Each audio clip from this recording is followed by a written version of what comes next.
All right, we're going to be cutting out some Turkish spindles this morning. Probably going to end up on the lathe in the next hour or so. Got some exotic woods going on here. We got some Paduke, some Red Heart. Pretty stuff. So right now I'm just breaking these boards down into smaller pieces just to make it a little bit easier to cut out. I'm also going to be swapping the blade out, so this is just getting more Red Heart. A little bit extra out of the blade.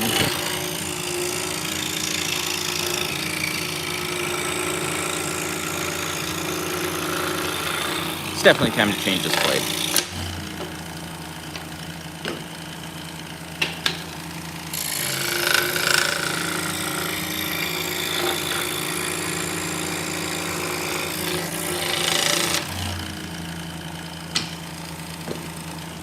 All right, so as far as changing the blade goes, thumb screw on top, thumb screw on the bottom.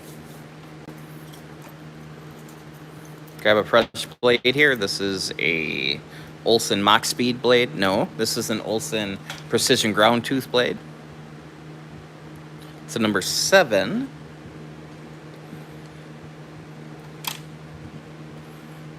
And then the tensioning's right on top here.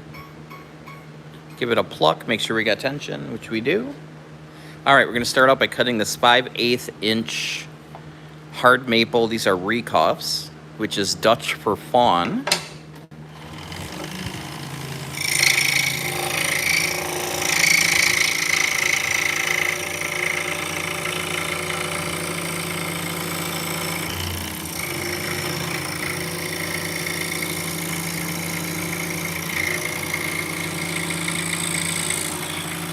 So this is a very early spindle.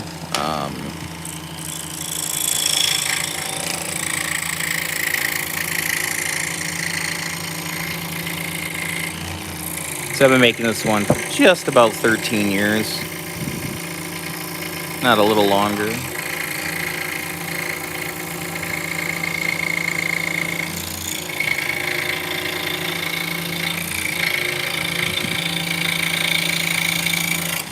So we did get a little wholesale order, so that's why I'm making these.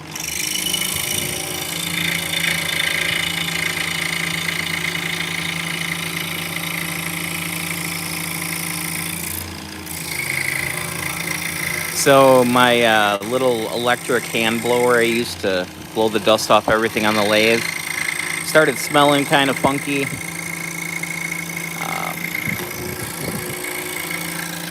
Took it apart. The brushes on the motor were all worn out, and it must have sucked some plastic up there. There's plastic kind of melted in there as well. So I looked it up. It would have been 3 years old in October, so I think I got definitely got my money's worth out of it.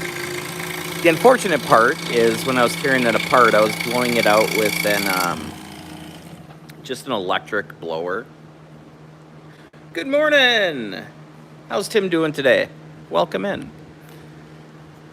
So I was using a hand blower, and I had my hearing protection hanging around my neck. Hey, Jose, welcome in. And it got sucked into the blower.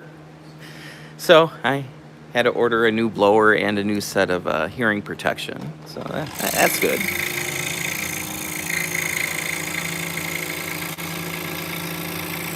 So I was basically just shooting myself in the foot. So those came in yesterday. The new blower I got has 2 speeds rather than 1. And it seems to be working just fine.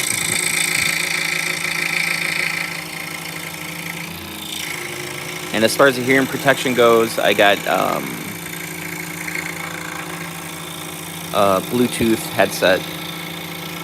And it's made by Elgin. Originally, I had the $30 set. I jumped for the $50 set. And they are nicer, so I guess it was a win after all.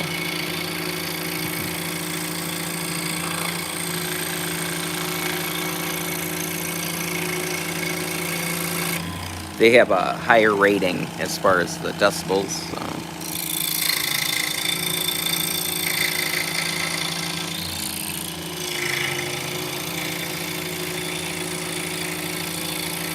So yesterday they came in, and then I had a shipment from Atlas Dowel come in. So I'll be making some more Russian spindles today.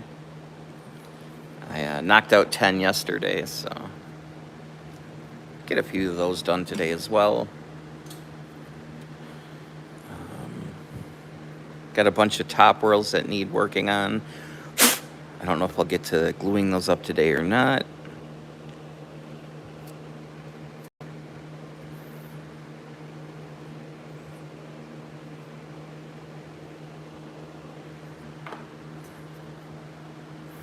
So I finally updated the software on the Shapeoko 5 Pro. That's the little CNC machine I have. And now I can move the CNC around with a gamepad with a joystick without jumping through any hurdles. It's built into the software now. So I think that's pretty neat.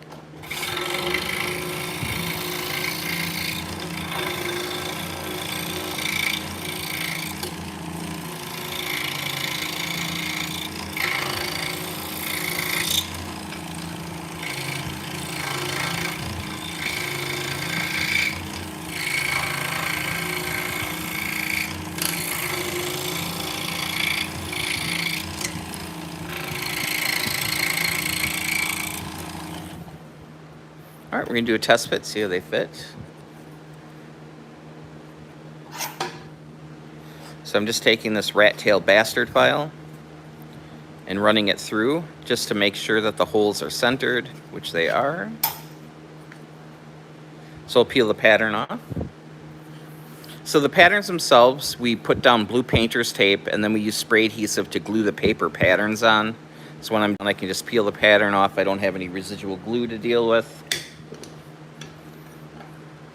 Works out pretty well.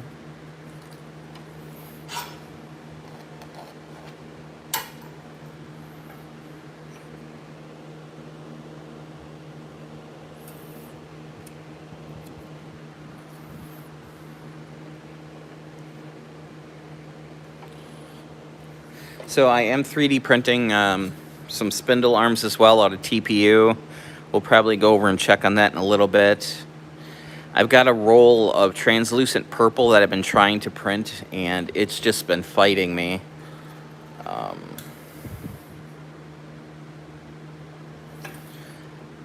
So I dried it again. I took a food dehydrator and converted it into a dehydrator for filament. Plus I have a small single roll dryer as well.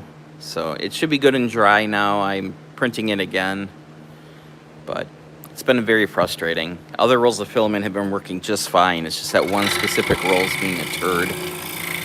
I'm that close to just tossing it.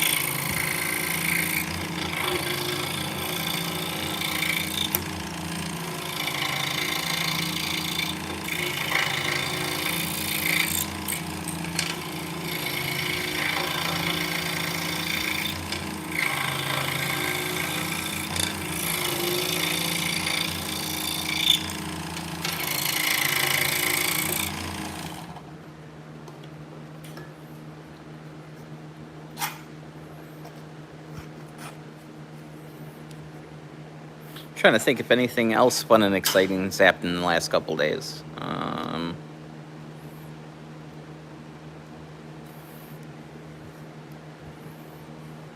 Not too much. It's been a lot of working. I'm starting to feel better. I've been a little under the weather lately. So today's like the first day that I'm actually feel quite human. All right, now we're going to be cutting 1/2 inch. This is walnut. This is a really hard piece of walnut. This stuff is nice.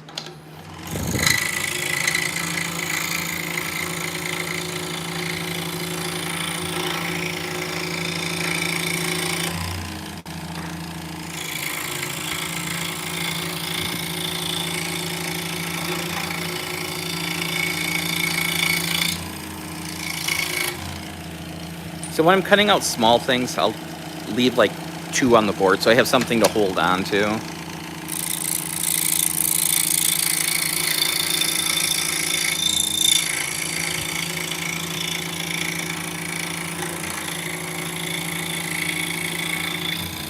I mean, these aren't too tiny.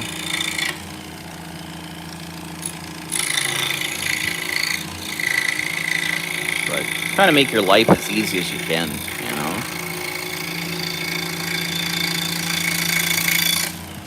Some people have clamps that they'll clamp onto things so you have something more to hold on to, which is fine.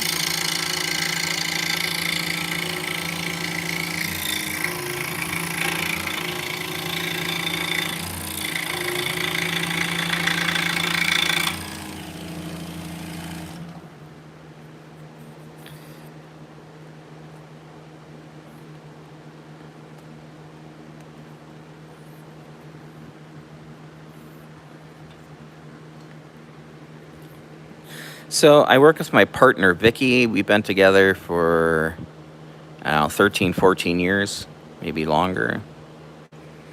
And she does the layout on most everything. So we're getting ready for some shows. So it's kind of a mystery what I'm going to be cutting, which isn't a bad thing. Apparently, we need these for the show. She has all the paperwork. She's got sheets where she's keeping track. We're getting ready for 3 shows, so I think we're just getting done with our second show stuff now. Hey, Ed, how's it going? Welcome in.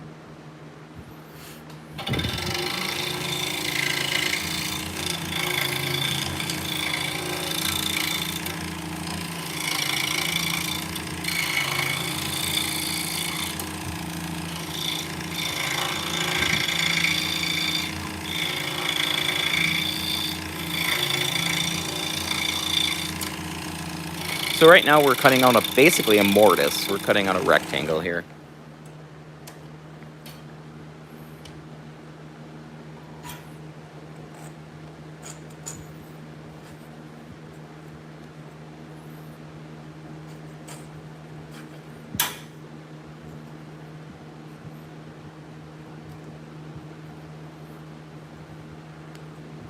There we go. Now the spindles themselves, there'll be a shaft that goes in here. So what I do is I have this doweling. I have these little stoppers. And then I have holes in my tables, my work tables. Where I'm sitting now, I have a 2x4 with holes in. So this will sit in there. And then I'll stack on top. That way everything stays together.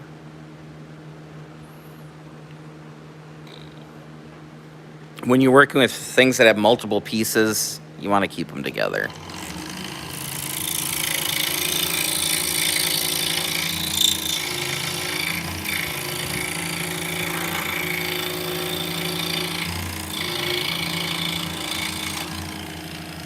When I first started, I used to string them, kind of like a fish, like when you catch fish. So I had a stringer, and they would all be hanging from the string, which worked. It's just not convenient to take them down. So I made very expensive wind chimes, apparently.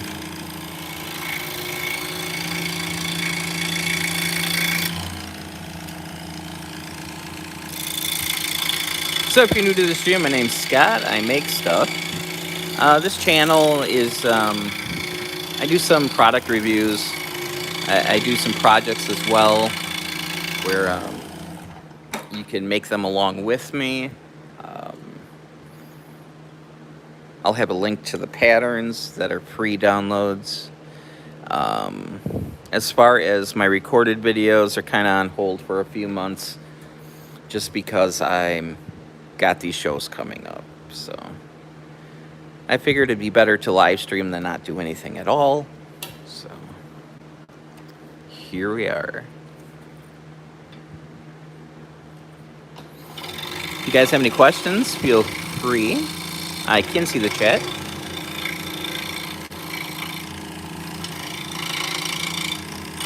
Otherwise, it probably will end up a little ASMR-y.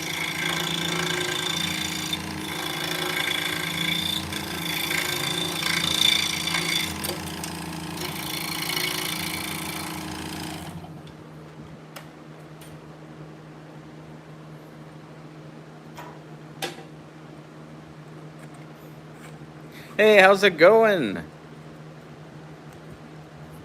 How is the one doing today? Can you make a block project moving blocks? I'm really not sure what you're talking about, to be honest.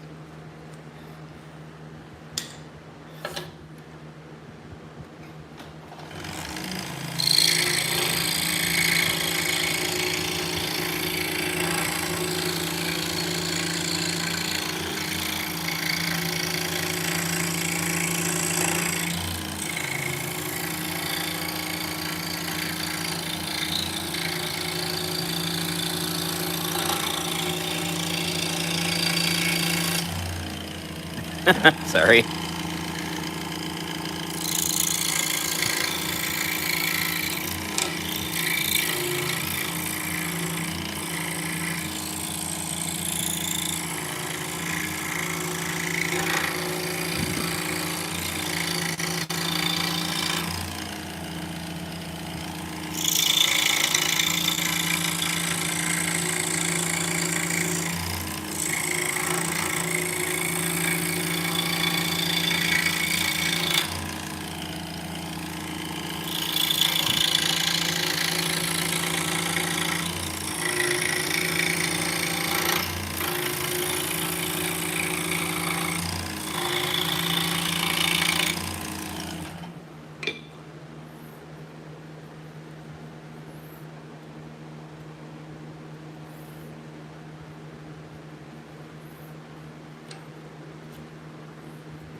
One hit of your finger and you get, I don't remember, a Band-Aid.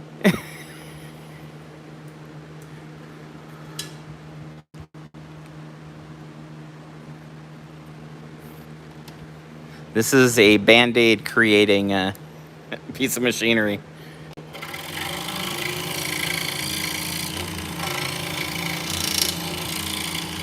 Not an emergency room visit.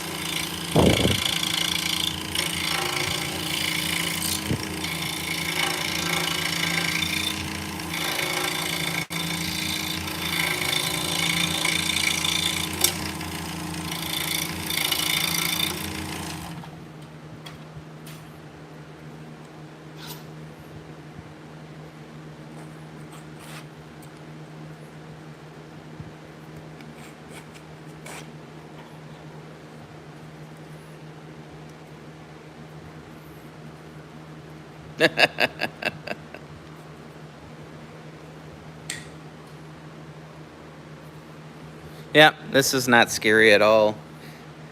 Hey boss, how's it going? Hello, UK.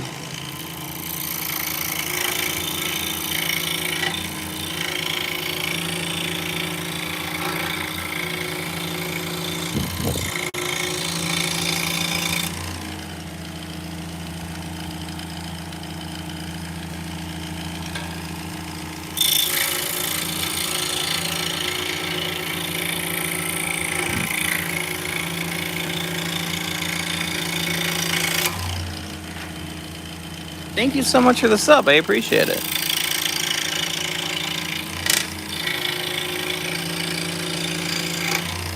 Yeah, I started scroll sawing back in 1987.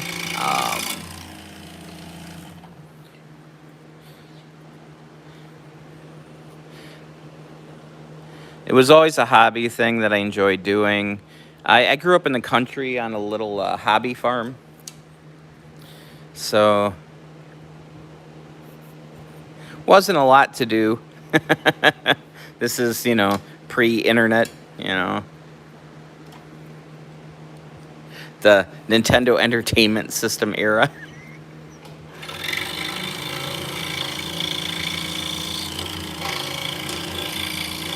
So I would go to the library and check out books about woodworking and the scroll saw.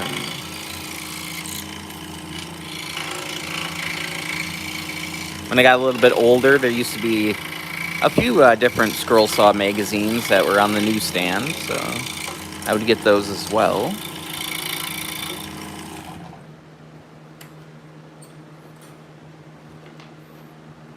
Hey, Thomas. You're probably the only person watching from PG, to be quite honest.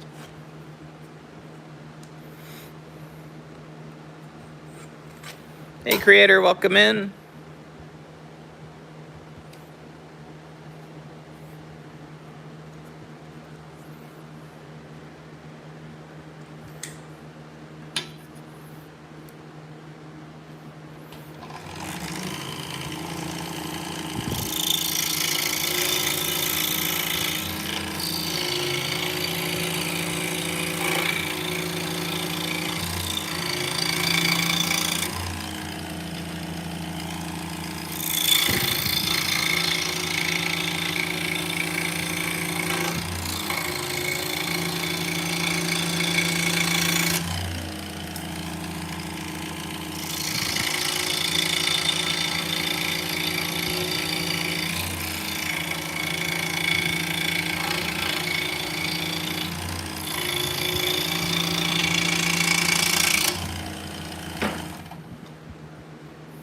Yeah, as far as the mortises that we're cutting out, so I make several different sizes.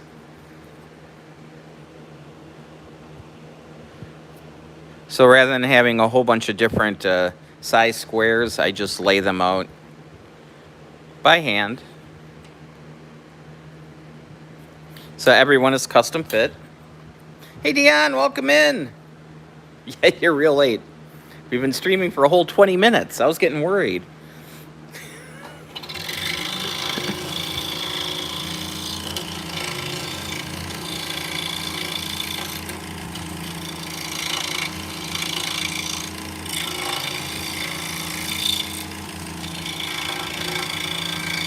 So after we get this one cut out, we'll go look at the 3D printer and see how the roll of TPU from hell is doing.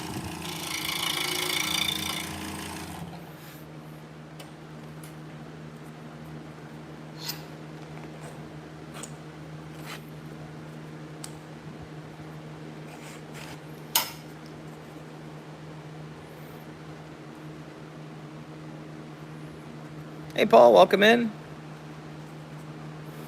All right, let's go. Let's go adventuring.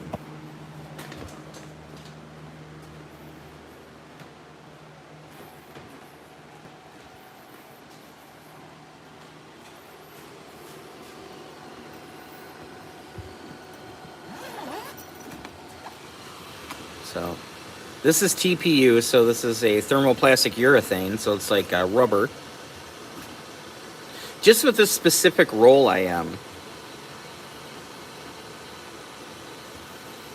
So it's printing okay. Yeah, so I ran basically an entire roll of this stuff without issue.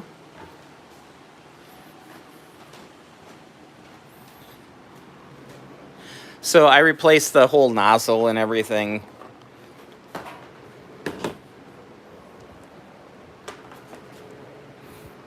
Yeah, so I ran all these without issue.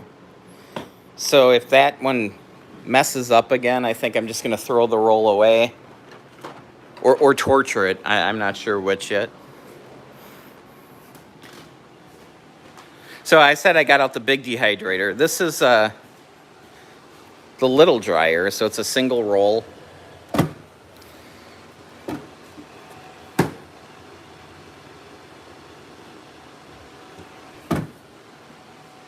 And then I took a dehydrator and I made an aluminum, well, this is a metal flashing. Then I made a ring so I can set one roll on the top, one roll on the bottom, and basically just dehydrate it to get all the moisture out. So TPU is real, it's finicky. It's not like PLA, it absorbs moisture pretty quick. All right, have a good day.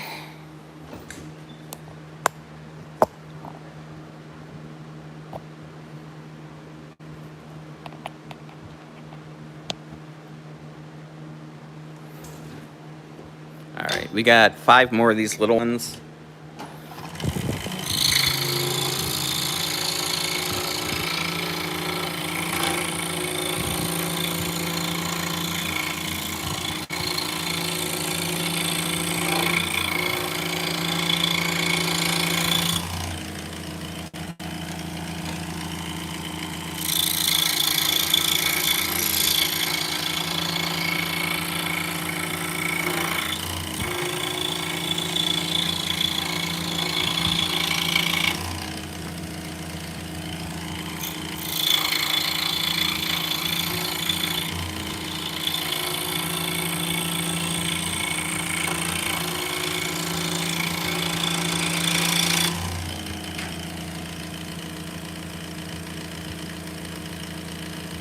Yeah, fun to waste money.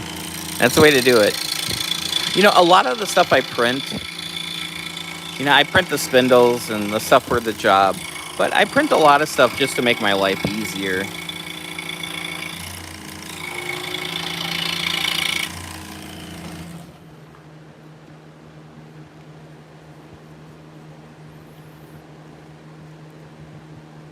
I don't print a lot of decorative things for myself, but if it's like a jig or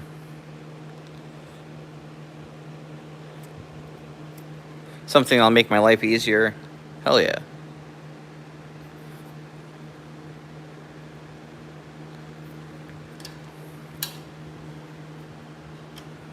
Hey JR, how's it going?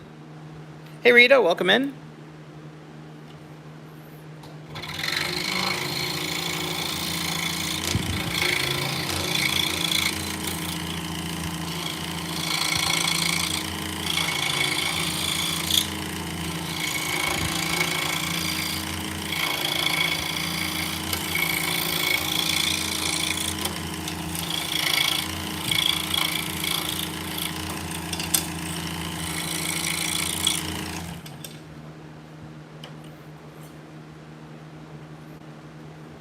Oh, I hear you.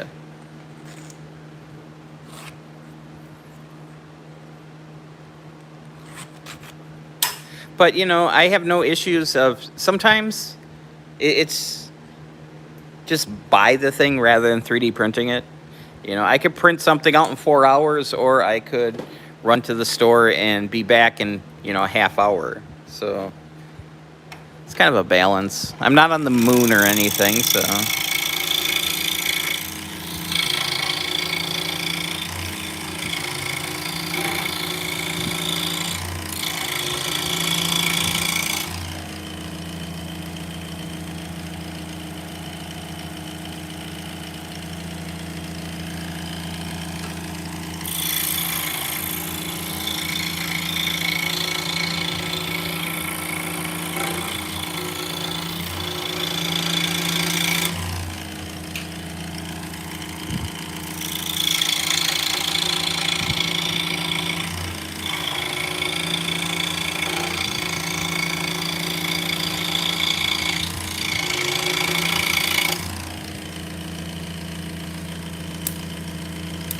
You like to edit in Roblox?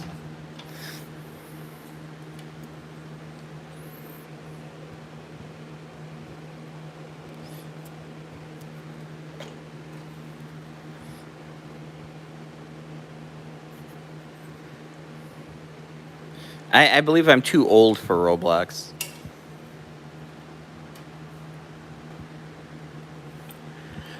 I do a lot of my editing, well, my 3D modeling. I like Fusion 360.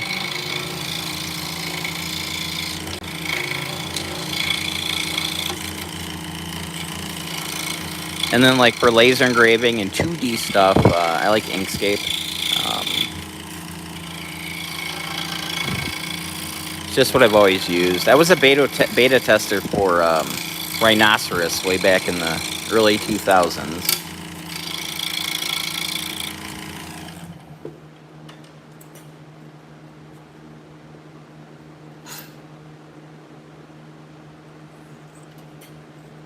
Yeah, you kind of have to balance even the time it takes to make something, Now, I don't run a huge farm. I've got 5 printers. I have 3 of them that are newer, and I got 2 older ones that you know. They're slow and clunky, but they work. They're dialed in, so it kind of doesn't make sense to get rid of them.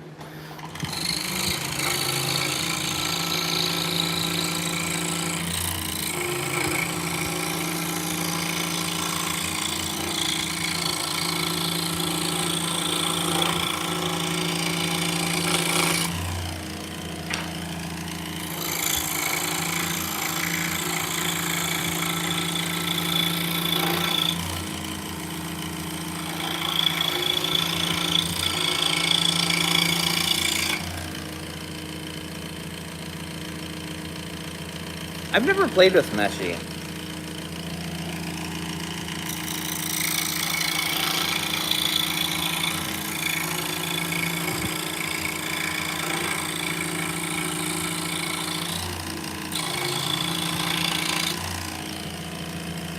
If it ain't fixed, don't broke it, pretty much.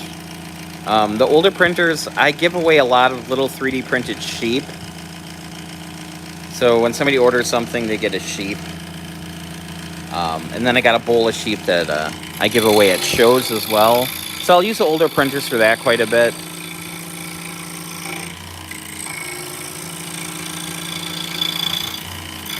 It's a good way to eat up partial rolls of filament.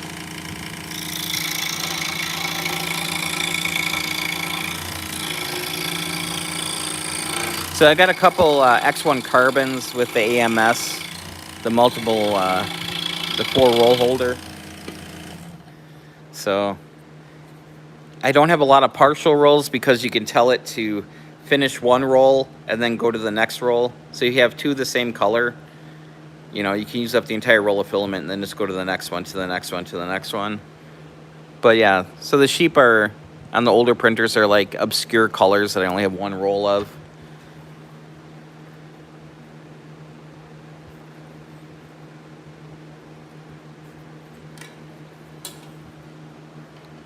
You give away your smiley face men that you make on the scroll saw. Oh, that's sweet. Making a key ring. There's an idea. Get rid of some scrap? Absolutely.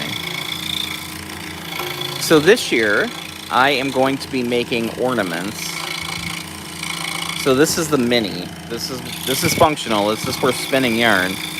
I'm going to make something about half this size.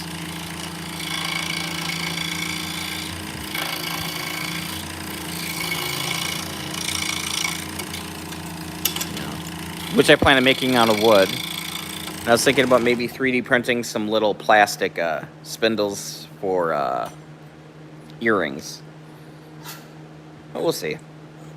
It's all about time.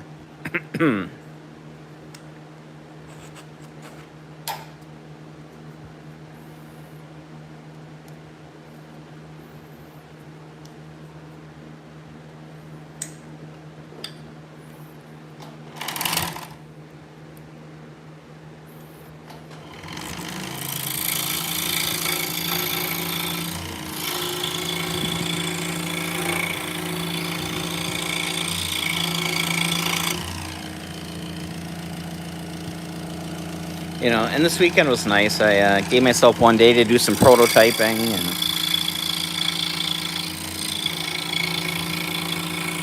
trying to figure some stuff out.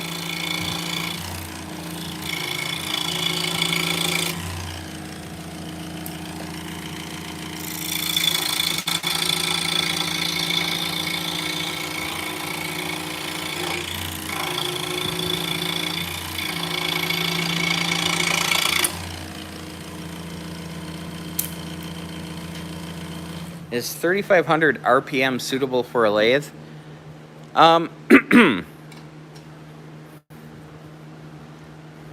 Sure. Mine, I have one lathe that maxes out at 4,000, and my Laguna that I use all the time maxes out at 3,650. So, yeah, it's right in that range. Now, the only time you're going to be spinning that fast is if you're making something very, very thin. I mean, even if you're turning a bowl like this big, you would never get up to that speed. Vicky just walked in. Variable from 750 to 3,500. Yeah.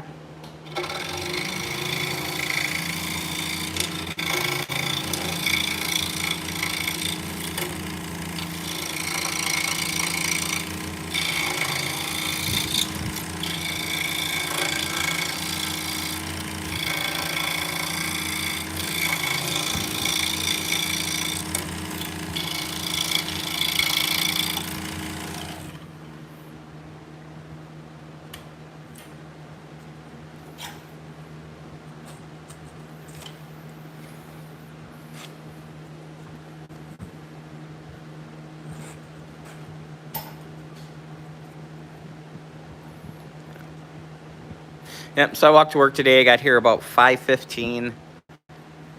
Made a pot of coffee. Got the 3D printer running. Played on my phone. It's been a beautiful morning. Speaking of coffee, I should probably get a cup.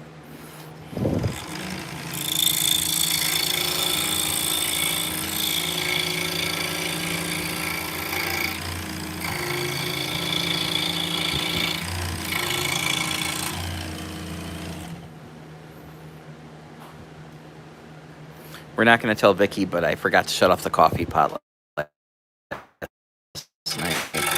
I didn't burn down the shop, so I think we'll just keep it between 138 people in the room.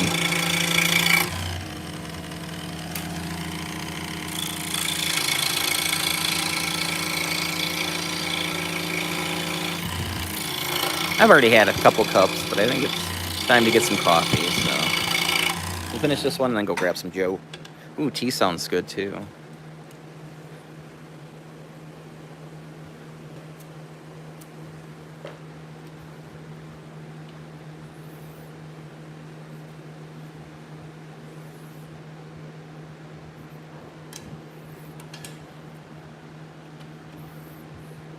I'm kind of a black tea kind of guy. Not really huge on the green tea. It's not bad, but it's not my thing.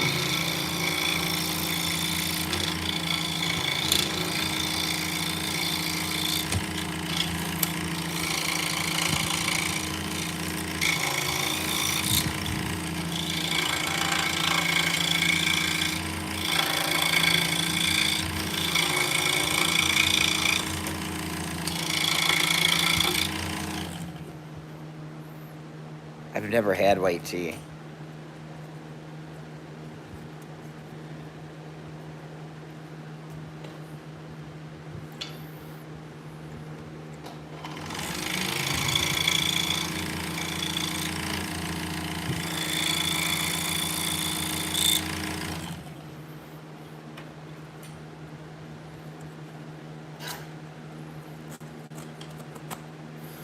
Actually, we don't even have a kettle at the shop for tea.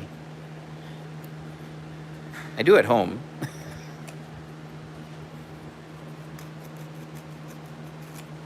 Yeah, I'm not sure what oolong is. Now you have to realize I'm from the Midwest in America, so I'm in Wisconsin. So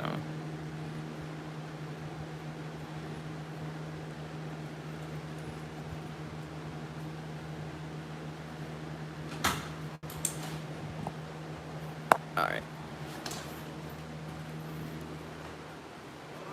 Do you get some coffee, honey? How you feeling? Ugh. All night long.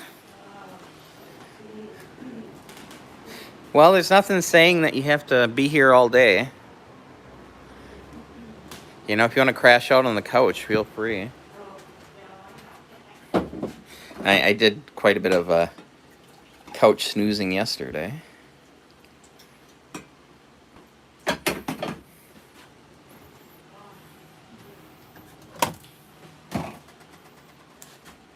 Go to the Asian markets, fantastic. I might.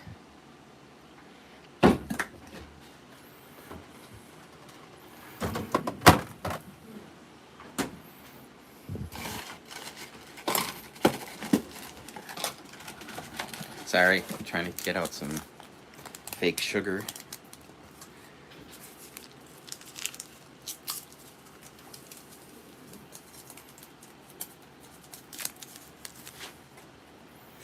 So at home, we've got a nice coffee pot that, has the carafe and it does the pods. So here we have two. We actually take this coffee pot on the road with us. It's just easier, than, you know, whatever K-cups we have. I don't trust the coffee pots at hotels. And this was before that viral video about 6 months ago or a year where a girl was washing her underwear in it. Gross.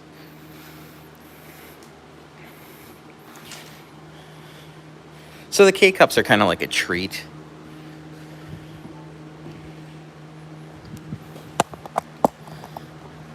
All right. So we're done cutting the minis.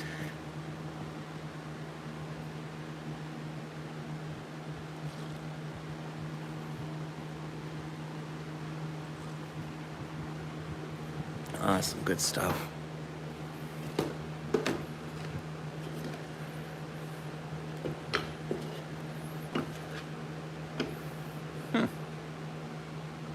Well, I said it was Paduke, but I think this is all Red Heart.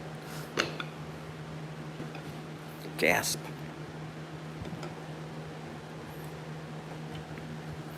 All right, so now these are gliders. So still a Turkish spindle. These are just more handlebar mustache shaped.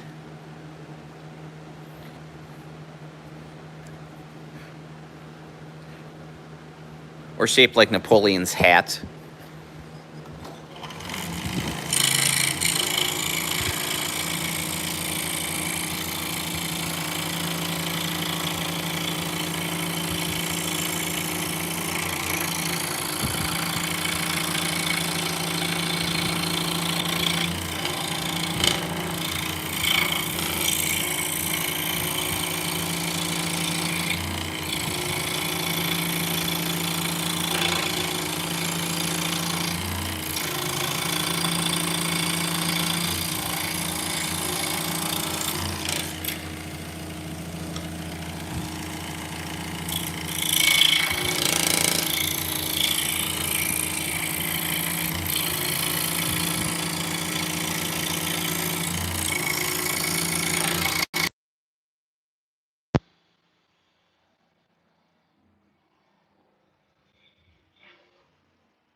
Brunch sounds awesome. Thanks for hanging out. I appreciate it.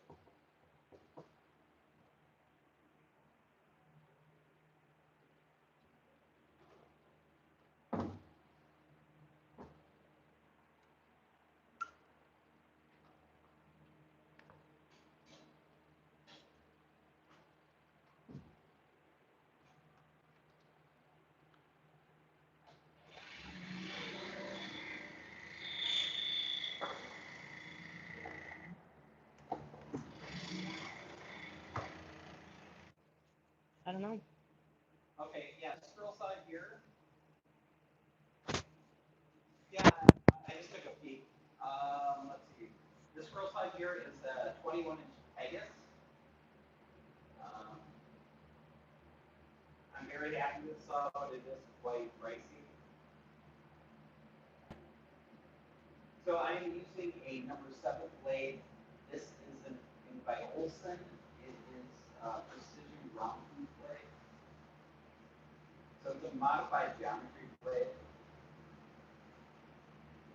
Absolutely, I took a peek, but I had to use the conversions. You just gotta make sure it's big enough for what you're making.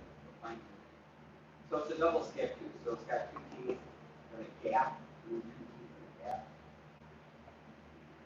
I sound far away. There's also a fan going on, so that might be part of it.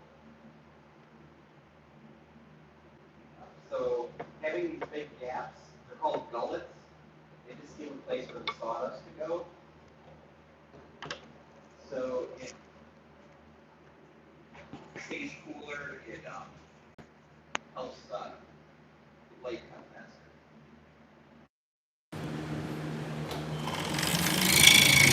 I'll try speaking up a little bit. We do have a fan blowing on me.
No, I am very tired.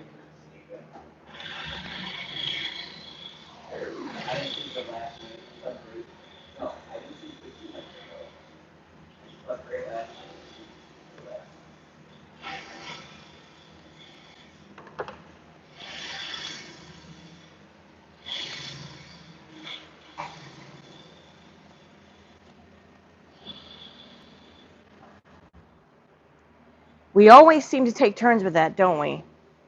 We always seem to take turns with that, don't we?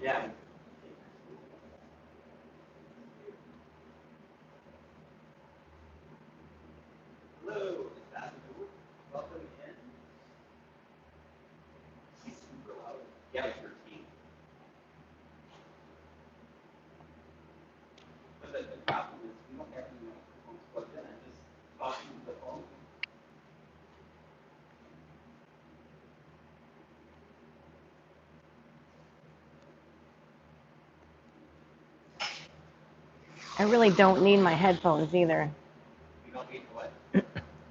I really don't need my headphones either.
Huh, we'll try that.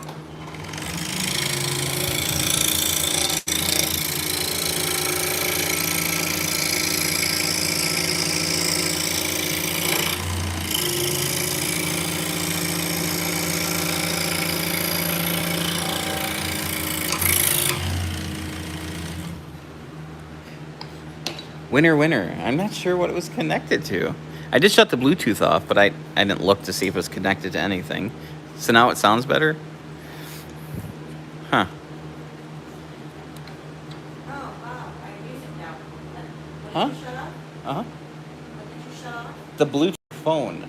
Oh, thank I think what happened was I'm using Vicky's old phone, and she turned on her Bluetooth headset, and it connected. So there we go. Yeah. Problem solved. Because I didn't have any music. Yeah. That's why. Okay. Yeah. Okay. Now we figured it out. Yeah, that makes sense. That does make sense. Because I'm like, yeah. So I was like, well, what does it matter? Because I can't hear the music anyway. Right? And it wasn't going to say anything. Huh. Well, we got it figured out. Yeah, that's weird because my phone was dead this morning, so I grabbed your. These are our old iPhones. Okay. So yeah, I grabbed Vicky's without even thinking about it. Yeah, she had her headphones paired up with her phone. Yeah. Makes sense. Well, that would explain why you don't have any music Yeah. and why I sounded so far away and how it sounded like crap. Right. Yeah. Makes sense. Mm-hmm. I would have thought you. All right.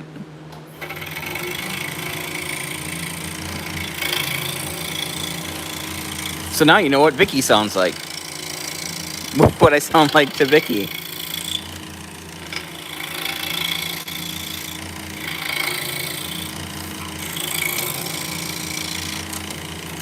Yeah, I didn't even check to see if her Bluetooth was on because, yeah, why would it be? Yeah. So this specific blade is Olson, which is made in America.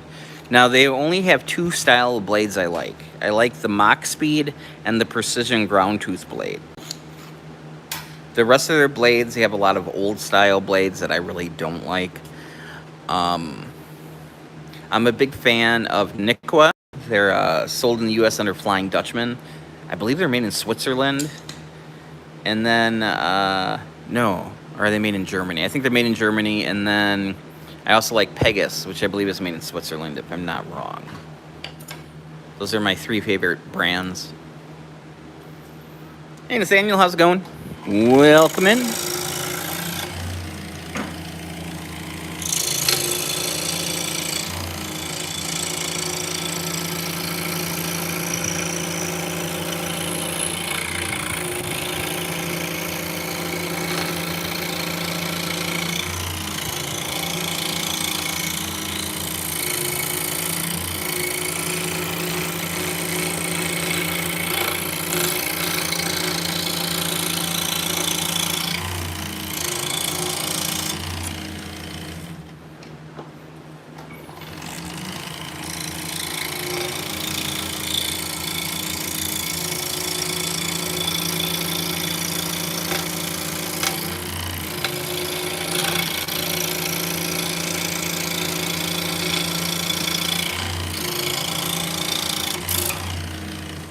Yeah, so if I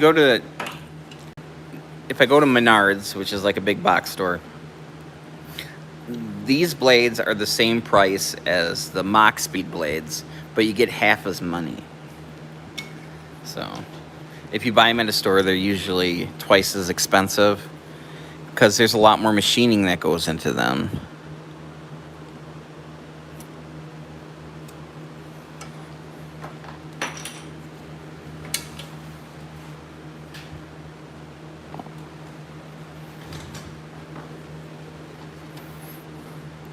So these blades are ground flat. So when the scroll saw blades are made, they're punched out. So one side of the blade is going to have like a burr on it.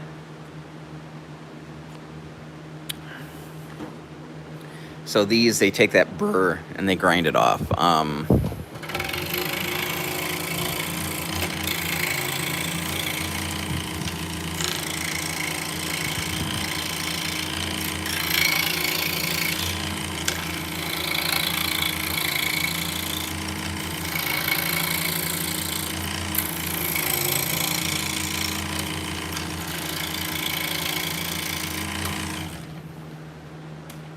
So what I do is I order them directly from the manufacturer, and I buy them by the gross, and then the price isn't that much different.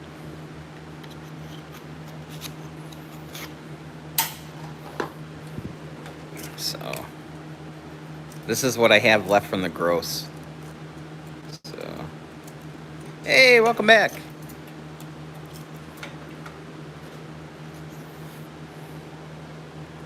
So they went once around the horn.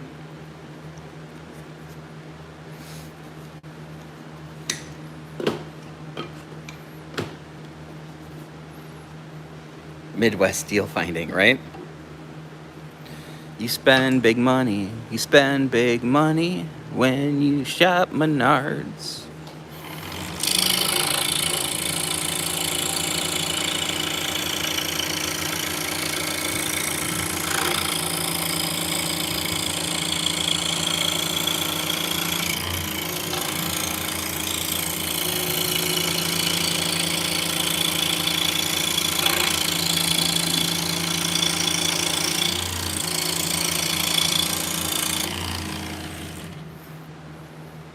So yes, I'm in Wisconsin, so we have Menards and we have Quick Trips, spelled with a K, the way it's supposed to be. There's Quick Trip spelled with a Q, kind of more south and east. Pretty sure the Quick Trips are Q in like North Carolina.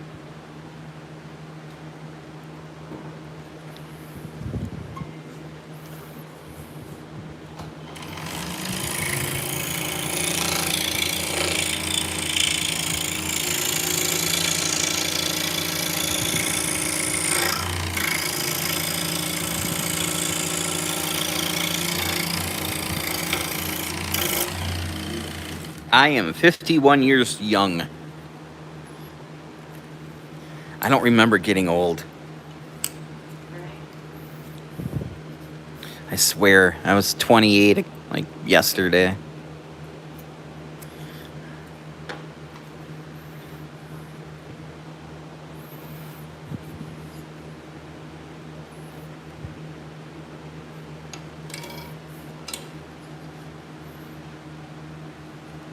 I can still see, nice. Well, you got the bifocal safety glasses.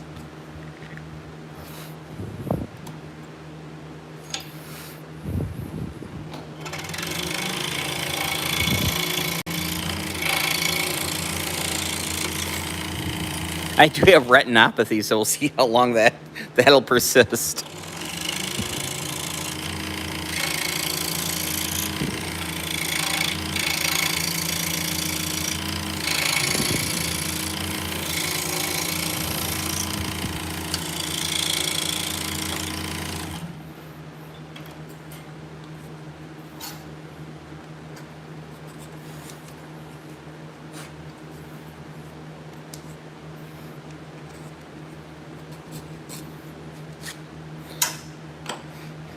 Now, I also have this. which does come in handy too.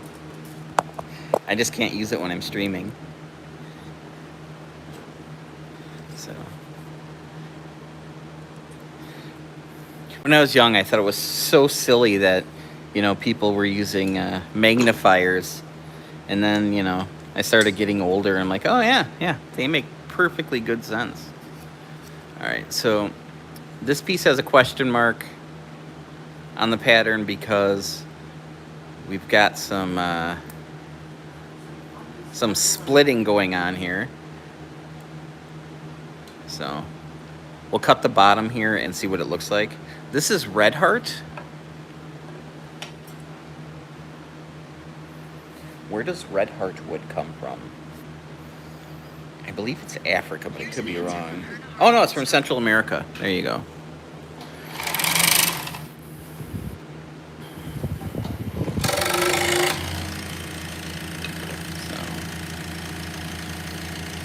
Once I put a finish on it, it'll be a little more red.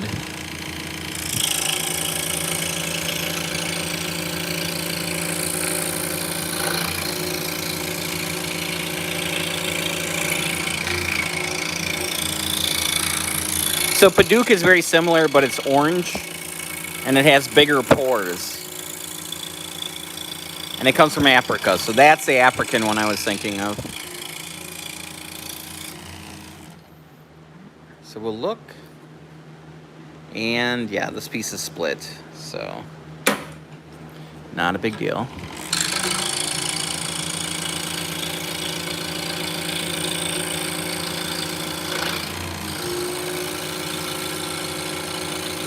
It'll go in the fireplace in the winter and smell real weird.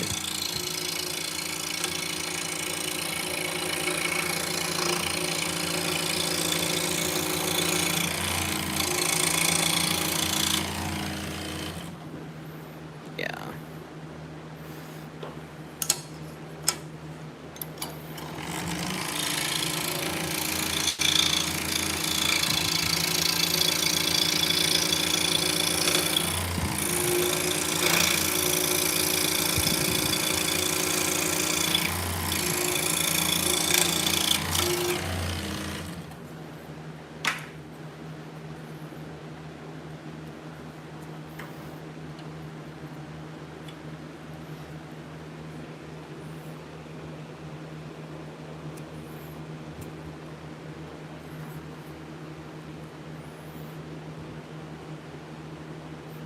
I'm really impressed you could hear me at all through Vicky's headset, through her microphone, because they're like, they're just hearing protection. The microphone on them, yeah, I can barely understand her when she's, when you're wearing those, yeah. I'll use it to, answer phone calls on occasion, and it sounds like crap.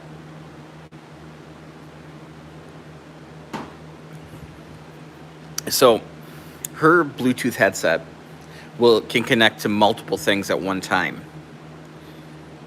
So she can connect to 2 different things, which I can't.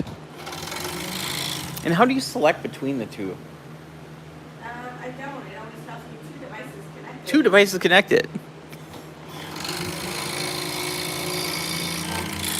And then we apparently have to manually shut off the Bluetooth. That's how it disconnects. Right.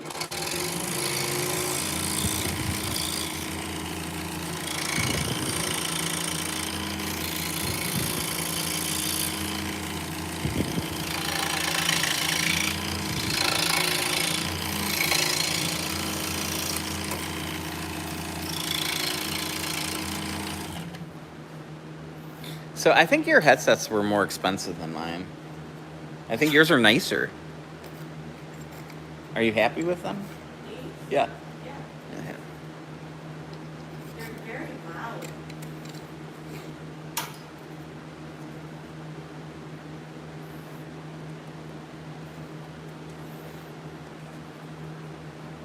So the new ones that I just got yesterday,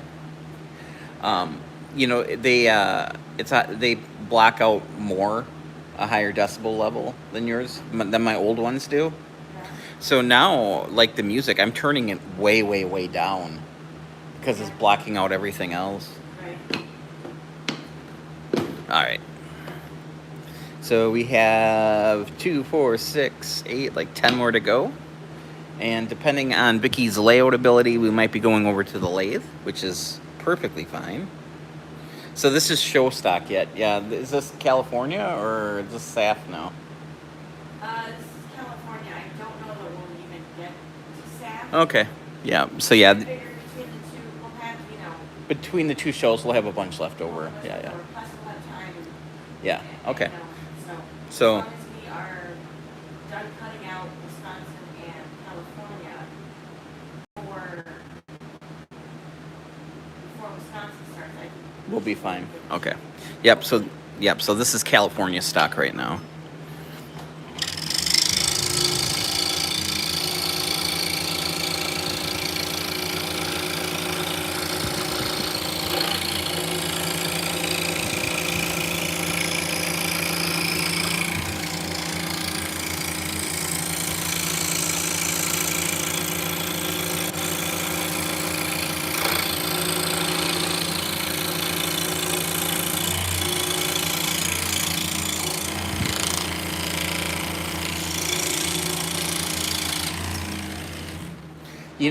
We could. Well, no, that won't work.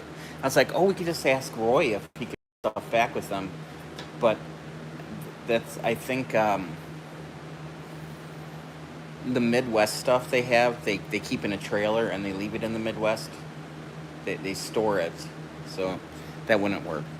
I was like, oh yeah, we can just ask him if we could take it with them, and then we don't have to. But no. But I will finish up. I'll finish up with lighters today. Okay.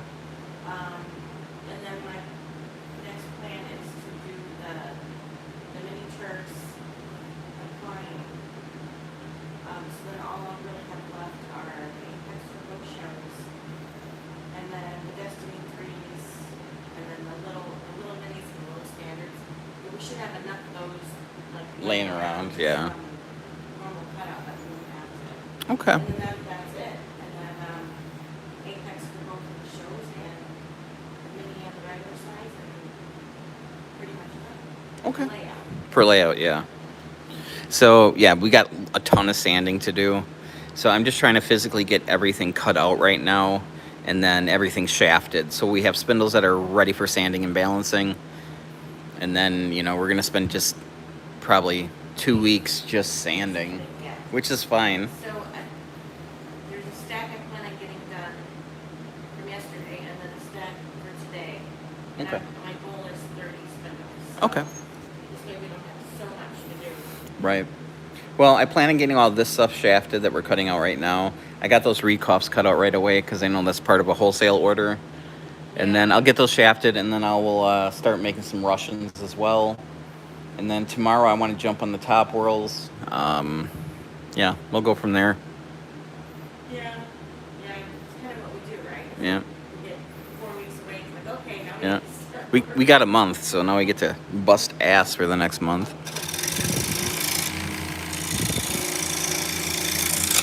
And I need to that's very true. You can't sell it if you don't have it. And I gotta make some new displays, and yeah, we're gonna be busy. Yeah,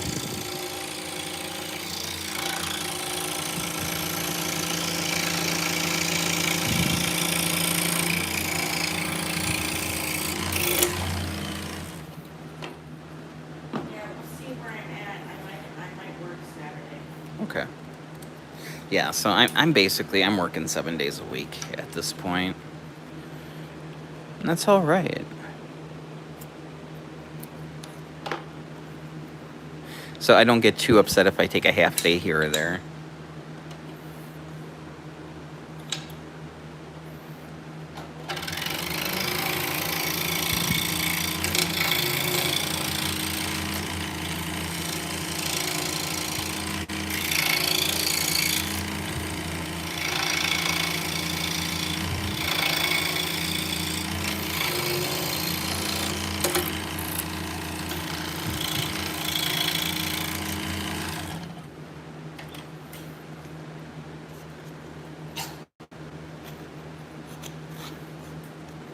I was gonna try doing a retro live stream on an old phone, but I don't think I can.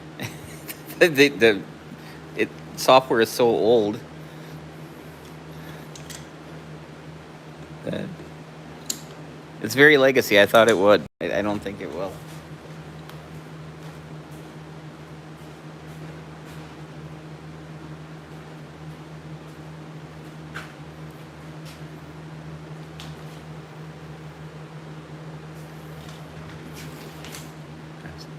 Gonna live stream from this bad boy.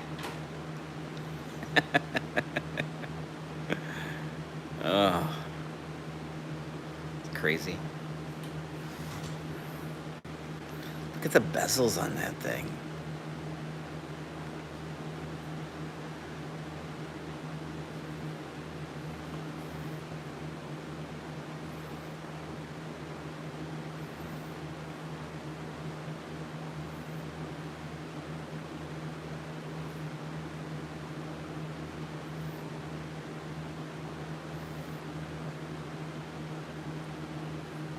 Wow, the last pictures I took on it were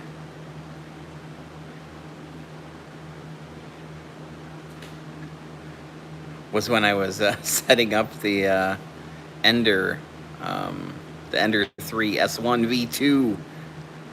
It's actually recording a video on it.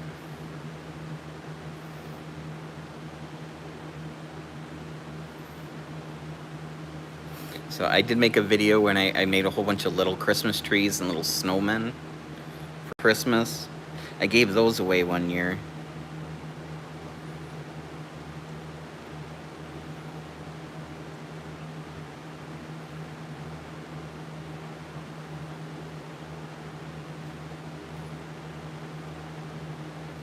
Wow, that's crazy.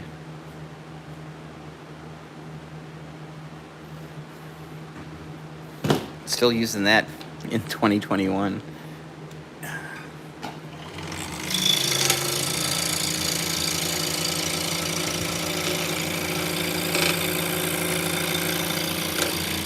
you remember what that was? Was that a 6 or 7? The old iPhones we got here. The originals? Are they 6s? I think they were 6s. I can look. I have the technology. Oh, it's got a clicky button on it.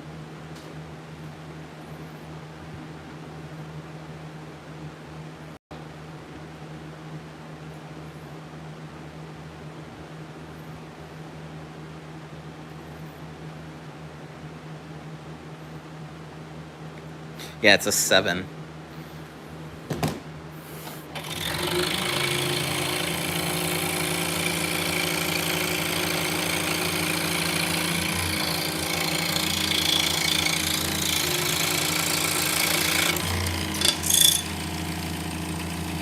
All right, that piece is chipped out too.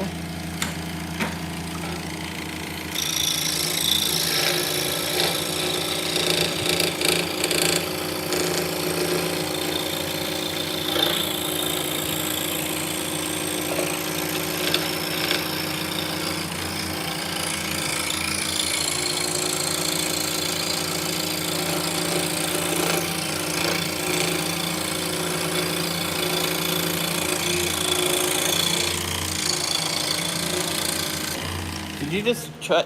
Oh, okay. So Vicky was using spray adhesive, so she decided to put the spray adhesive right behind my fan. Because I'm trying to find the best spot. I'm like, oh shit, it's gonna suck it in. The best spot would be to your left. I know. Well, there's airflow there too, so it's like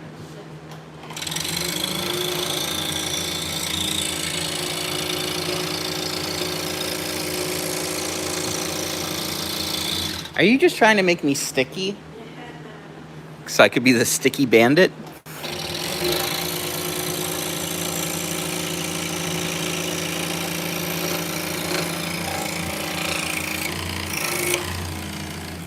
So for gluing the patterns down onto the tape, we use 3M Super 77 spray adhesive.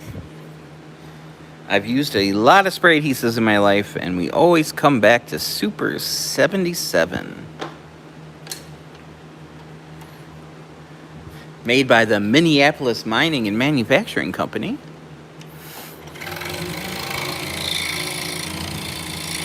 Holy crap, that's 3 M's, honey.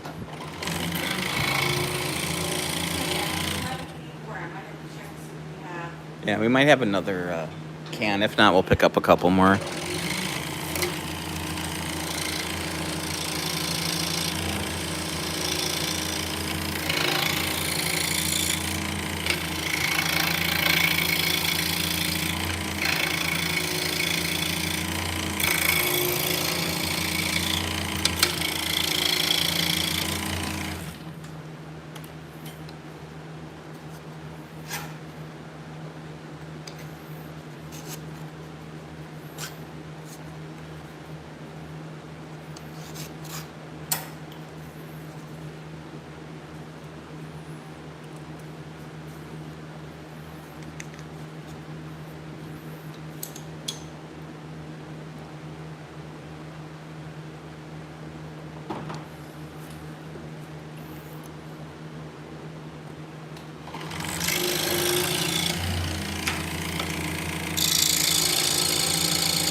This stuff is super pretty.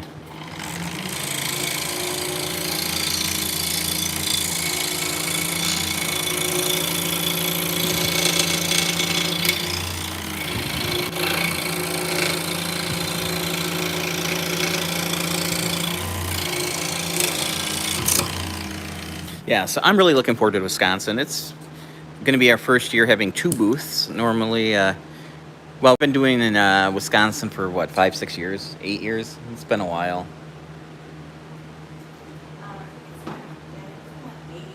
This will be 8. So we've always had a single booth because that's all we could get. So we had some people retire that were across the aisle from us. So this is going to be our first year with 2 booths, so it's going to be awesome. With a single booth, it's really hard to have people come through.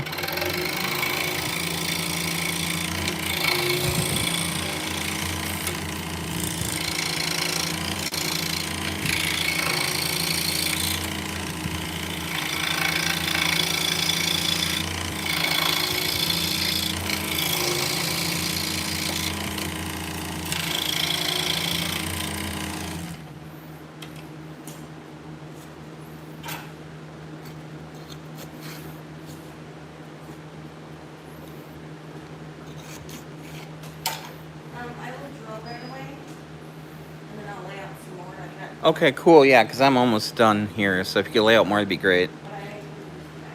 For us, it's our best show. It really is.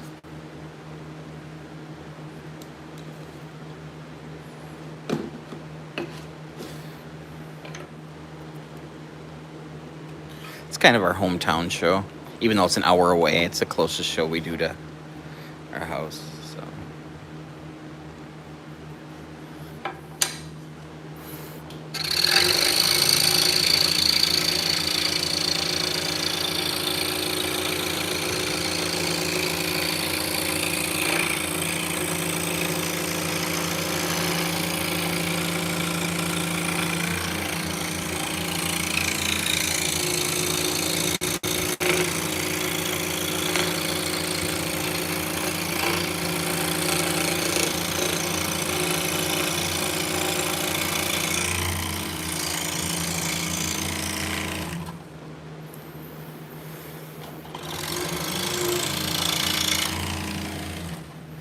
So, most times I say if you go to a larger show, you're able to sell a month's worth of product in a weekend.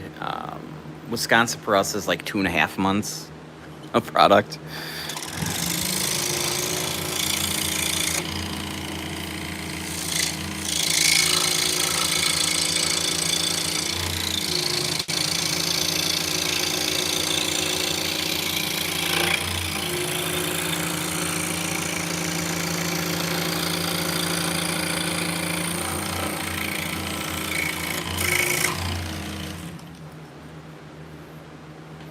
Even if it wasn't, you still need to attend to remain known in the industry, I suppose. Yeah. Yeah.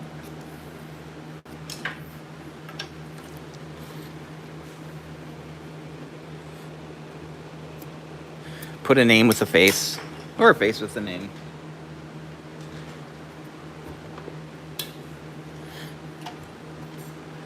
It's tiring. I'm masking for an entire weekend, but that's all right.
Yeah, we technically we don't really need to do festivals. I mean, we could make enough money online and with wholesaling where we wouldn't have to do it, but yeah, it's something that helps.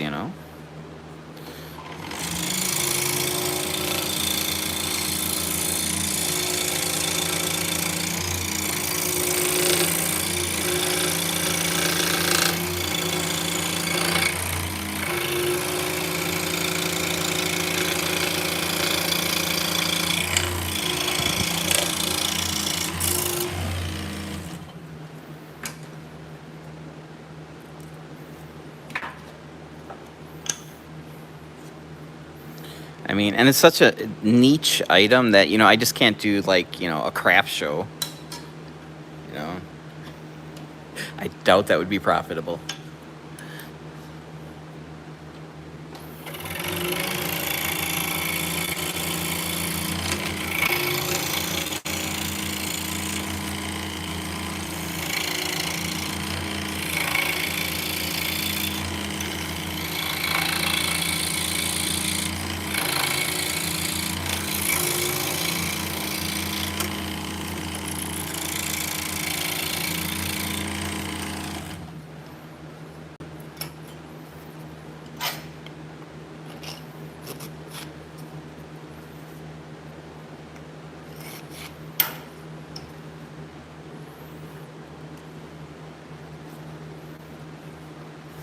And it's kind of nice to see the country, get away from the workshop a little bit.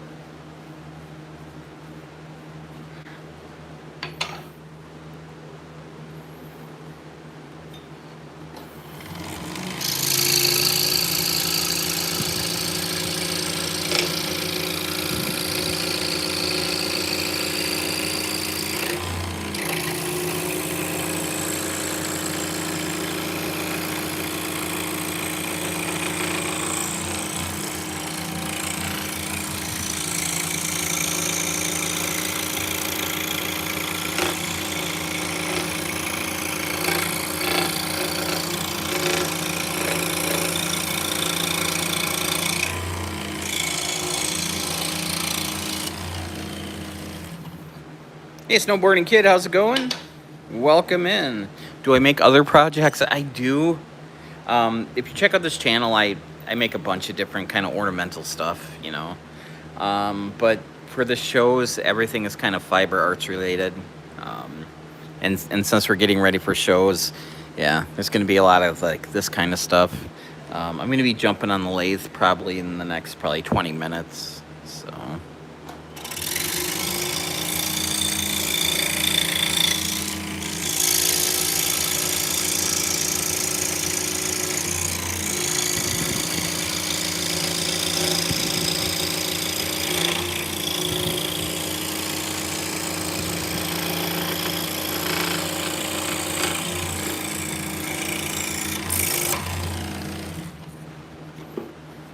Just hanging around. That's what we're doing too. I'm just hanging out and making stuff. So, yeah, we're working on Turkish spindles. Eventually, I'll be working on some other things, but yeah.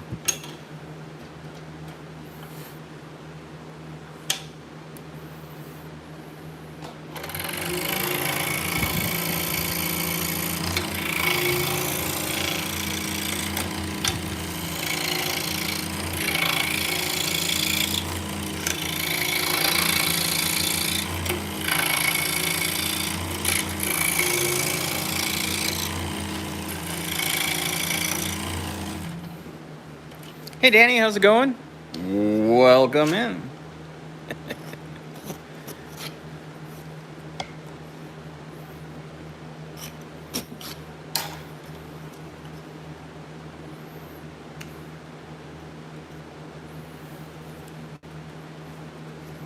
Maybe tomorrow we'll do creepy basement scroll saw action.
Let's see, I missed some things. So Snowboarding Kid says you make stuff out of cardboard and only hand on that this is fully finished, but I'm not posting that video. Oh, that's cool.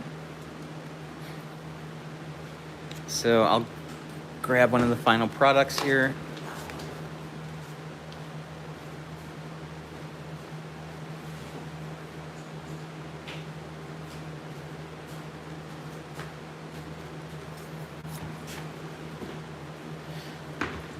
So this one isn't sanded or finished, but you get the idea. So it's got a shaft and then the arms. So here's a new size that I'm working on right now. So this is the yarn that I spun on it, and now it's all full of red heart. Not a big deal, but yeah. So, yep. So this is what came before the spinning wheel.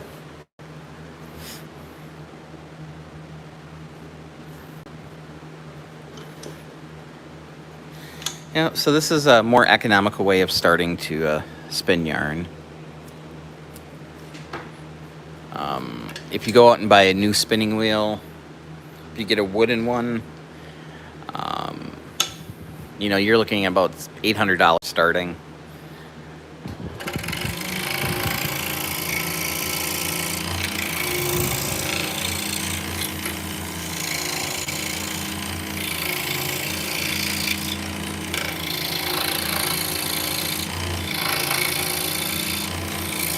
Well, with the spindle, for mine, you could drop, under $30 and be spinning.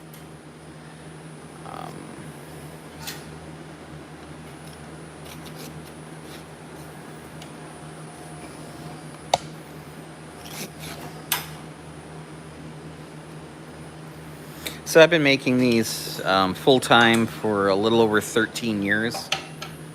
Um, it takes a long time to build up a reputation, and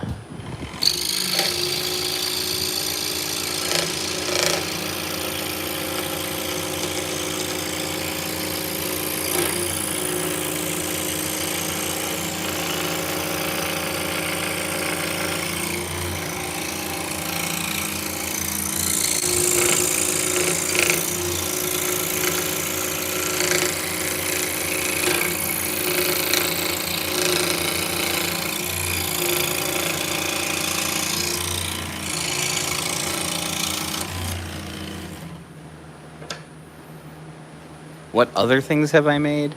I don't know. I made this sign that says love.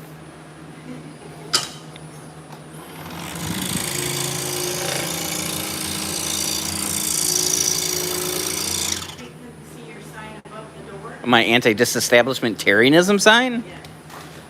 Everybody needs an anti-disestablishmentarianism sign.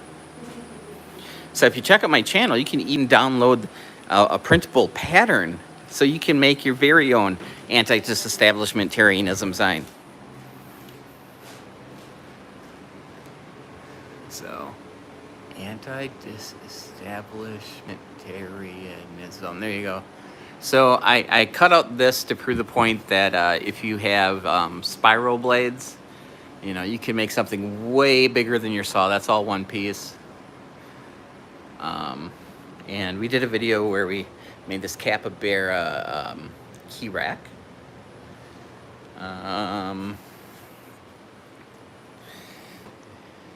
Made some bowls.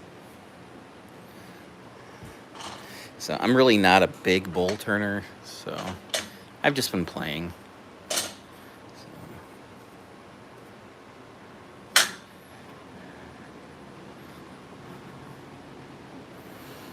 Trying to think if I got anything else in here that I've made. Yeah, I've been woodworking, you know, since forever.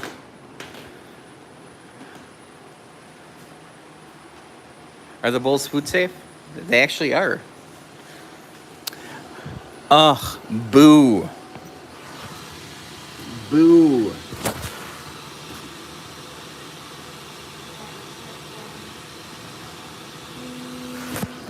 So this has been the worst roll of filament I've ever dealt with in my entire life. So that was a big fail. Just gonna let that cool down. But no, I've made everything from, I don't know, shelves to tables to, you know,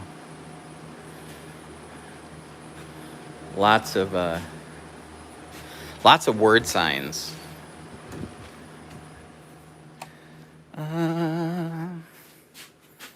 And, you know, stuff like this. That's all cut on the scroll saw. I don't have any real complicated stuff in here. But, yeah.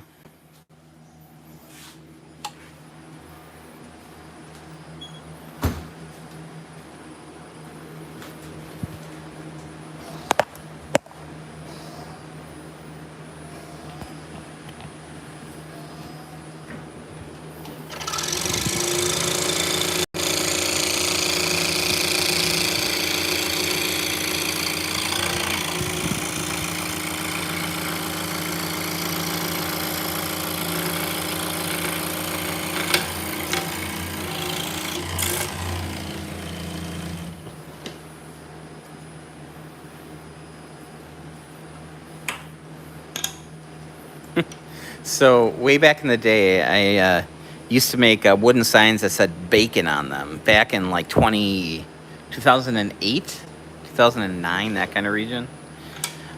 As well as like I made a bunch of signs that were FML and, you know, a bunch of that stuff on Etsy. But yeah, then the bacon sign got put into the bacon issue of Food Network magazine. The only reason I'm bringing it up is like 2 weeks ago, we're at a thrift store and I found they had that magazine. I'm like, hey, look, here's my bacon sign. Bacon. Back when I was famous for making a sign that said bacon.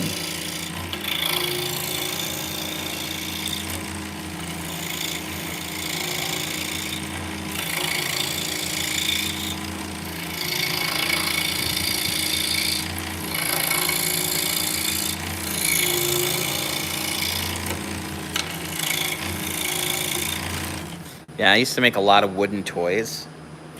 I did that right before you were born. That was my goal, to get all that done before you were born.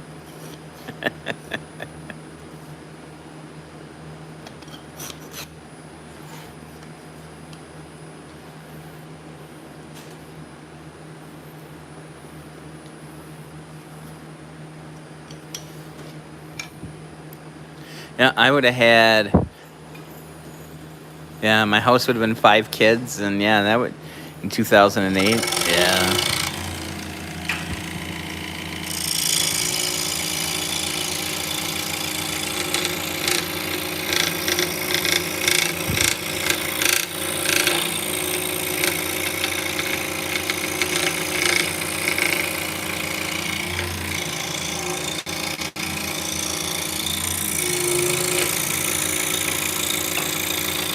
Huh.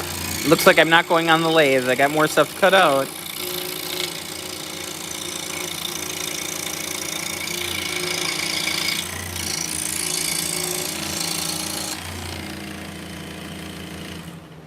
Do I sell woodworking plants for these? I do not. Um, I got a lot of free patterns from like other projects that we make, but yeah, this is my livelihood here.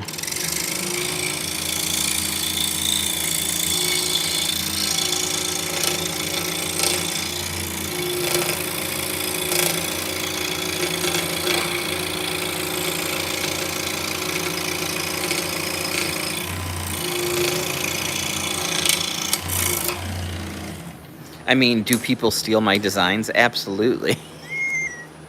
But what can you do?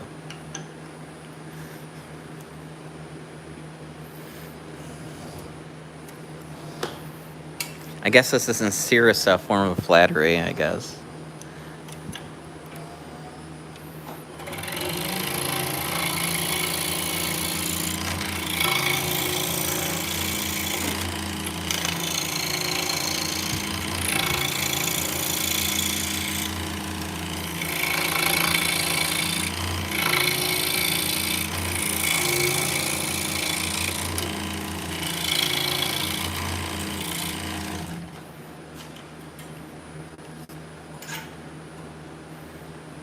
I did have a design patent on one of the 3D printed spindles that I made, but I did not go ahead for the full patent.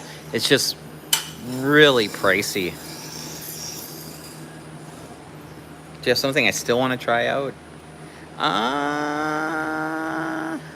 I would like to make some spinning wheels, but these are keeping me busy enough where I just don't have time.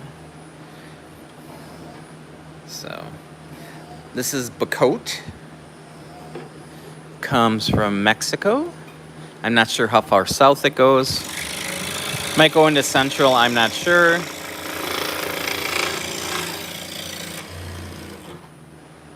So, a very pretty wood. I'm just going to drill the holes. Nothing too exciting. I just got a little drill press here.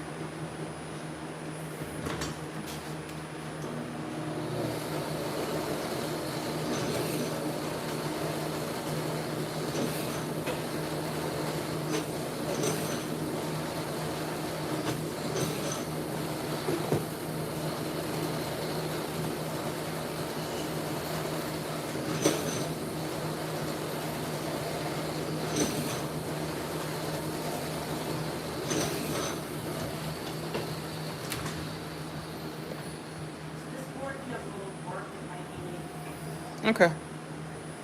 Well, we'll see. Where do I sell these at? I sell them at snyderspindles.com. We also have an Etsy store. I do some limited wholesaling. You can buy these at the Woolery Webs. There's a lot of little yarn stores that carry these. I don't do a ton of wholesaling. And then we do festivals.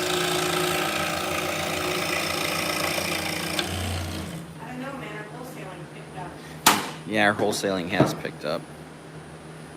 Where are those stores at? I think the Woolery is in Kentucky.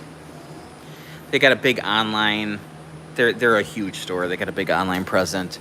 Webb's is further north. It's in one of the New England county states. Um, I don't know. Y- Oh yeah, we got a little place in Oklahoma that sells them. Just kind of all over the place. Iceland. Next time you're in Iceland, you can pick up a spindle. So, so yeah, there's a story with that. So we were in. We do festivals, so we go all over the country for festivals, mainly East Coast. So we were at SAF, which is in Fletcher, North Carolina, which is kind of by. Oh yeah, definitely on Etsy. If you put in Snyder, SNYDER, spindles, a bunch of stuff will come up. So we're in North Carolina, and a spinning teacher comes up, and she's like, this girl went to Iceland, and she was showing everybody her Icelandic spindle that she got. And I look at it, it's like one of mine. I'm like, oh, yeah. So she thought she bought something made in Iceland and was all really happy about it, and turns out it's something I made. So yeah, we do 2 shows in North Carolina. We do one in Asheville, Fletcher, and then we do a show in Raleigh. So the one in SAF, the one near Asheville, that's in the end of October. And the one in Raleigh is in, I believe, February. So yeah, that's my Etsy shop. So.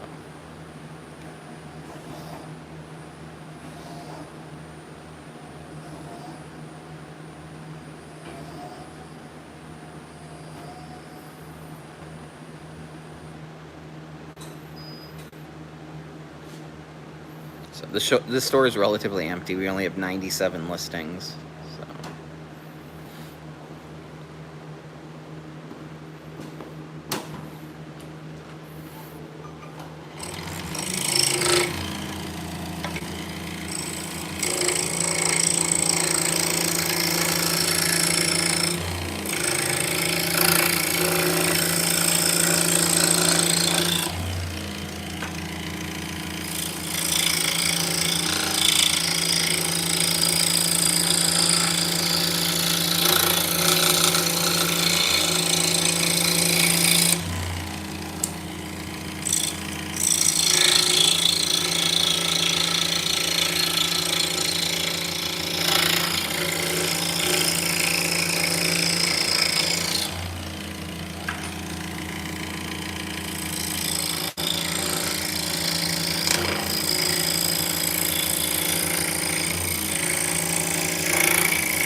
Yeah, people think I'm nuts.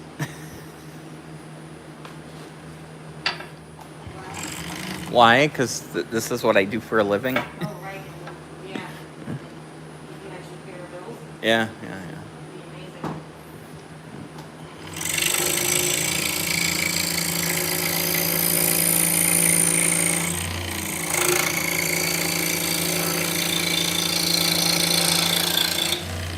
Yeah, so I spent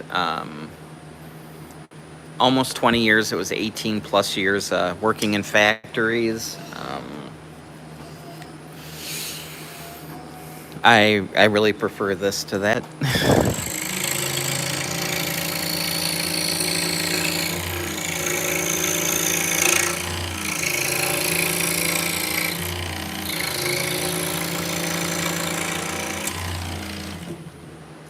I mean, it's a different kind of stress. Oh yeah. So, Yeah, if you think, oh, I don't like my boss, I'm just gonna start my own company and work for myself. You have to realize that every one of your customers is your boss. So instead of having one boss, you're gonna have hundreds, if not thousands, of bosses.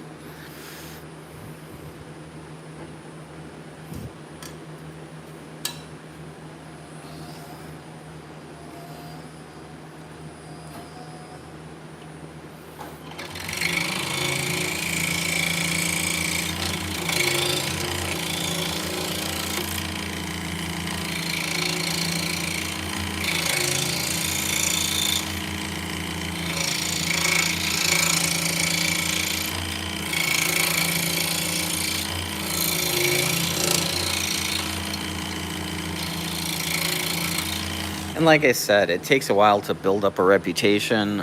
You know, if you're doing a very specific kind of thing that not everybody's going to know about, a lot of your business is going to come from word of mouth.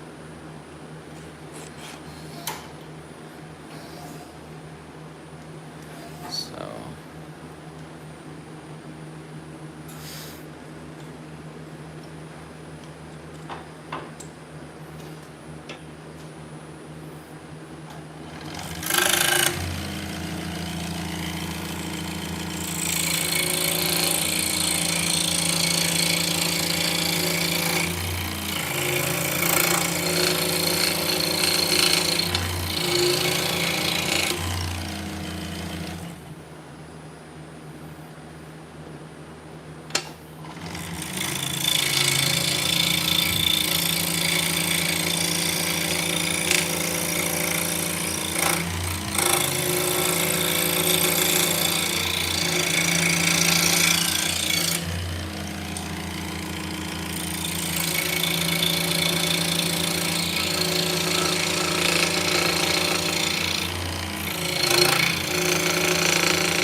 So for me, it's kind of nice. I get to hang out with my girlfriend every day and make stuff. I mean, really can't complain about that.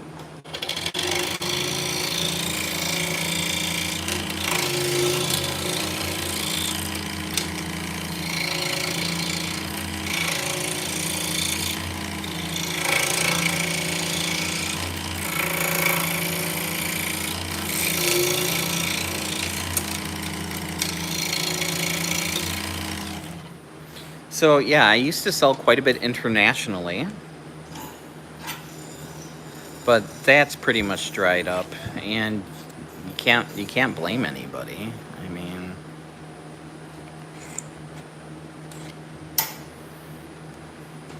yeah, Canada used to be my number one international source of income, and yeah, just with the tariffs and the whole political scene, yeah, I don't sell very much to Canada anymore. Hopefully that'll change in a few years, but we'll see.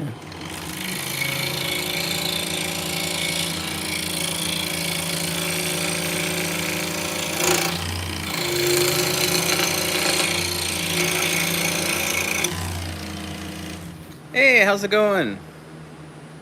It is going, I tell ya. Starting to feel more like myself today.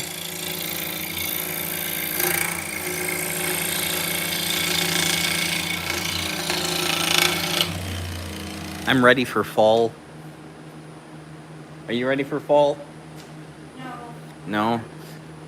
I just wish we had air conditioning in here. That's the only thing.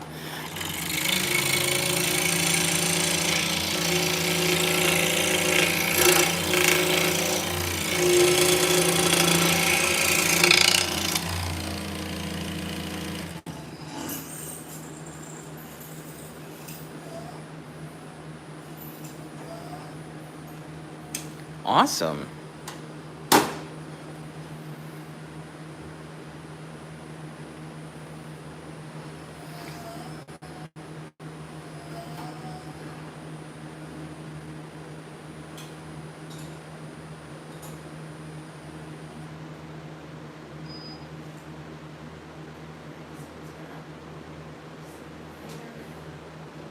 So they're going to be sending you pen kits or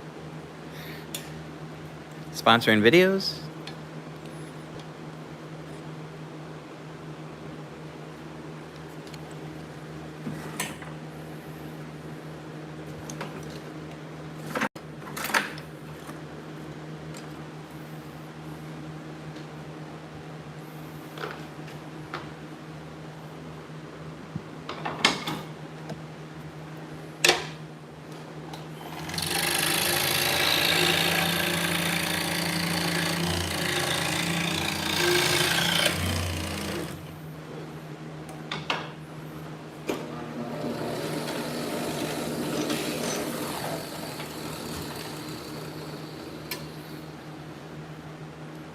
Some free kits to try out. Awesome.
Yeah, couple months back, a company got a hold of me wanting to send me a mini split to do a review on, which would have been awesome, except for I don't have a place to put a mini split here, and I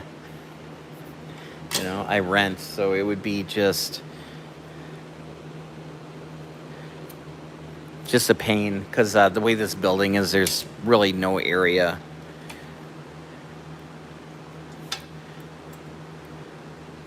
to mount the outside stuff. But yeah. So that would have given me air conditioning in here.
Well, that sounded like it hit the floor. I don't think it hit my bucket. Sounded like the floor. Yeah, it'll turn up. It's been one of those days. All right, we're still sitting with Bacote. Actually, I think I'm gonna go over to the lathe. Let's turn some shafts. So we'll just grab these.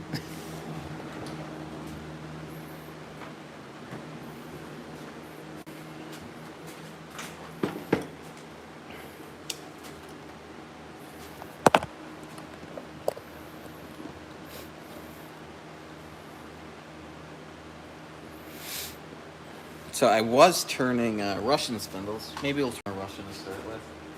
Just need to move my fans.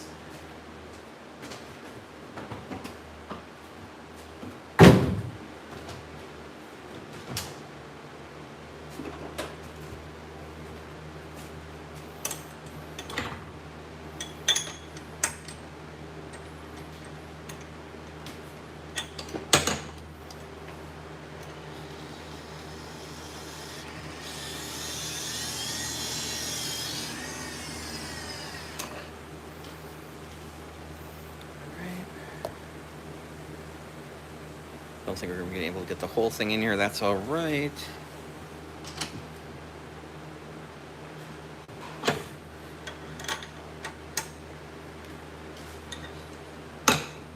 Going to go turn on the extractor and use the restroom, so I'll be right back, guys. Like 2 minutes.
They're yelling at me.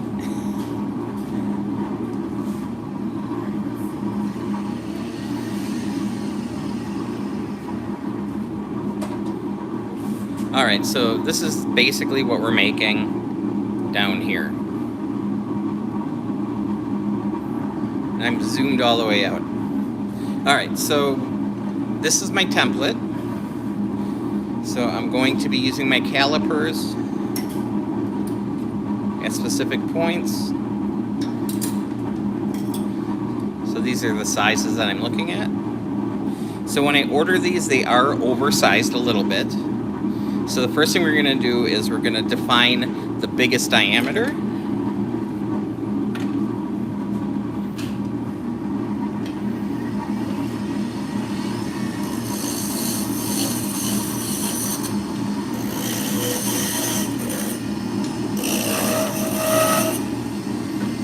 Then we'll take the roughing gouge, just bring it down to the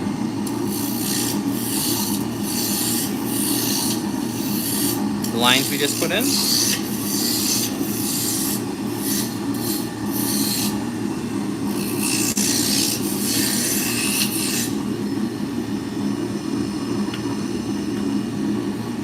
So you can see how it comes down to a point.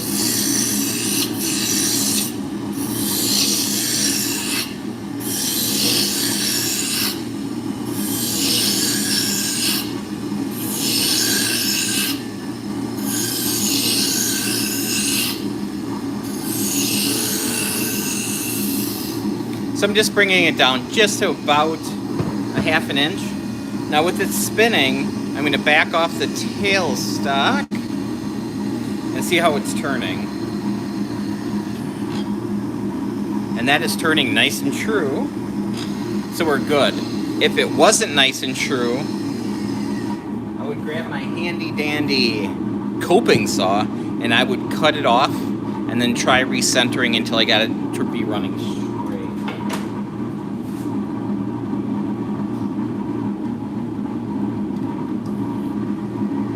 So all the diameters on there where things happen, I have drawn onto this piece of doweling here. So I'm going to lay that on there. I'm going to transfer over the lines.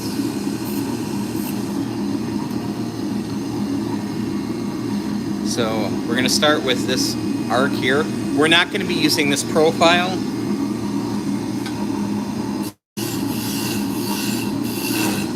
I've changed the design a little bit.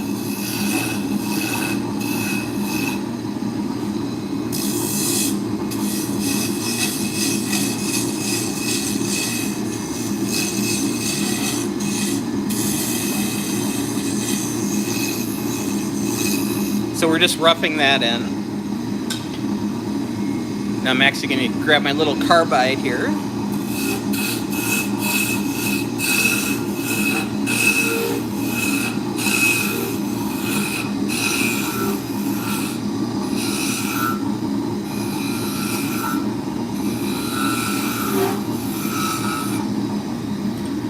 We'll check to see how we're doing. That fits.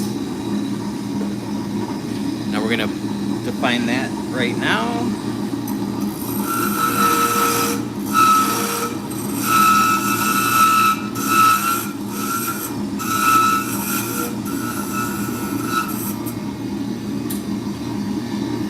So if we lay this on top here, you can see we have a whole bunch of material we have to take off here yet. And then we'll start working on our taper.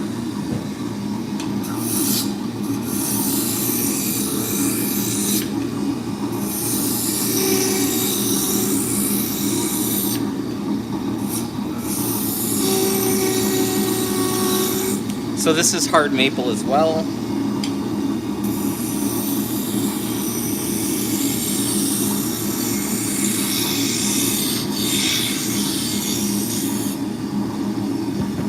So now we're going to switch from the roughing gouge to a spindle gouge.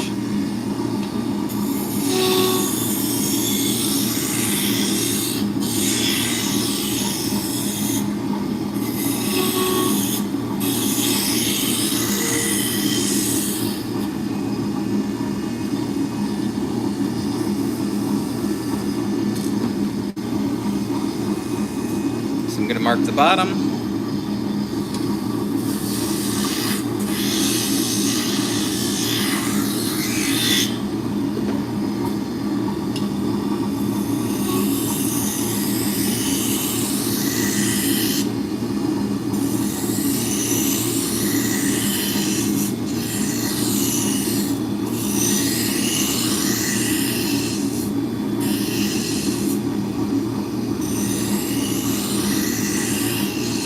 So slowly get that taper down.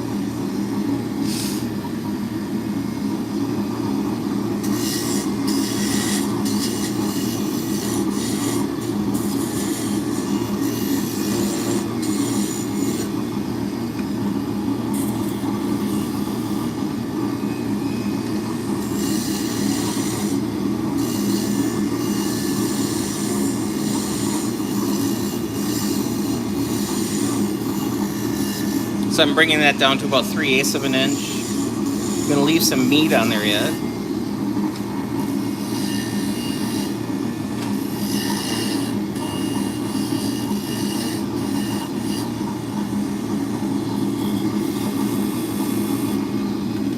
It's pretty close.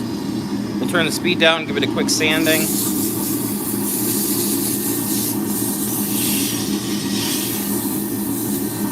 So this front half we're still going to shape later, so we're not going to sand that out.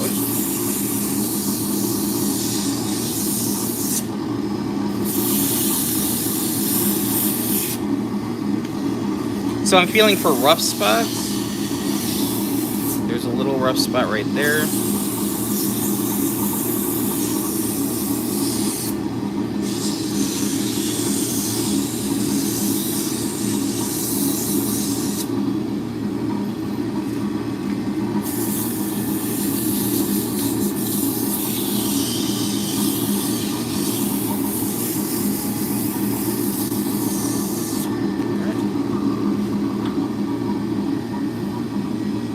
So we're going to grab some wood chips, turn the speed back up, we're going to burnish it.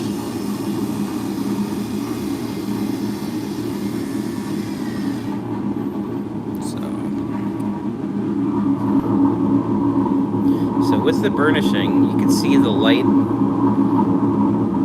reflecting.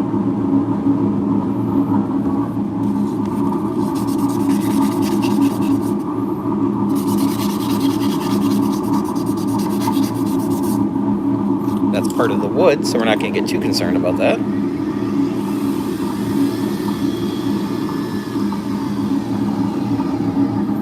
Now we're going to bring this tip down to a very sharp point.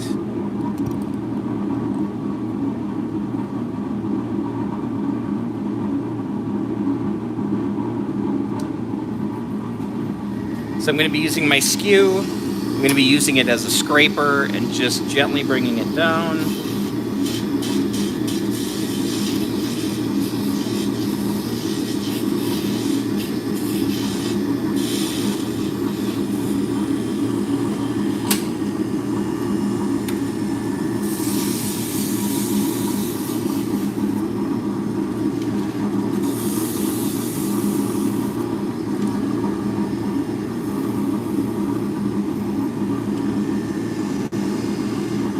Put a little bit of paste wax on there.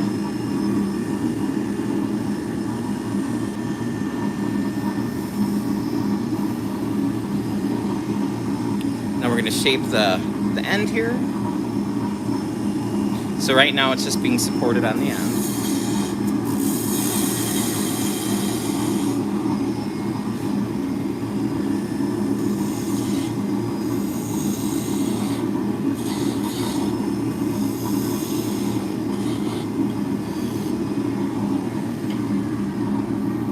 There we go. Nice and smooth. Maybe not. Alright, so we're going to take this out.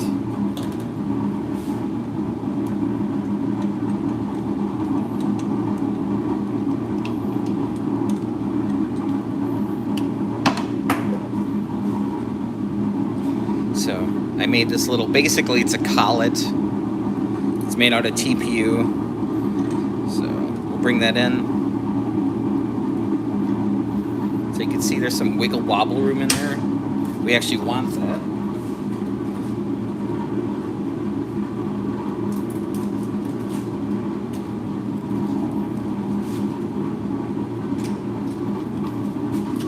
All right, now we're just going to sand and shape the front.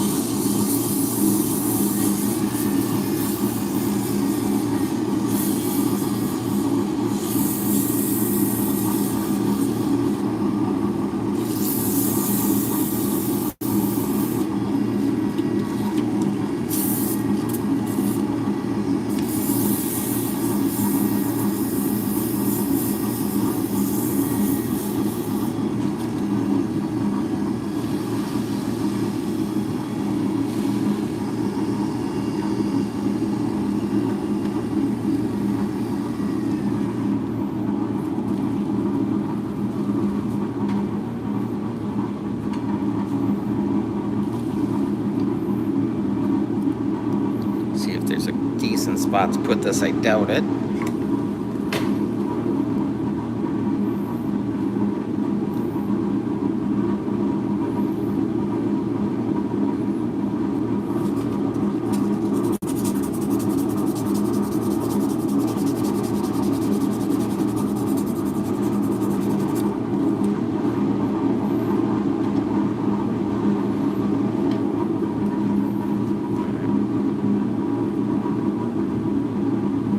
Give her a spin. So this isn't the final finish on it yet. It'll get some mineral oil on it.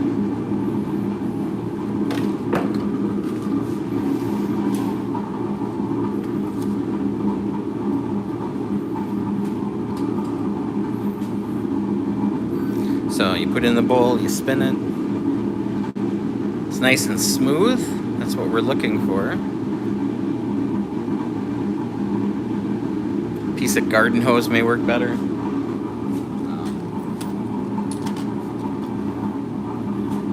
I use a lot of the vinyl tubing as well. It's just the diameter is so big on it.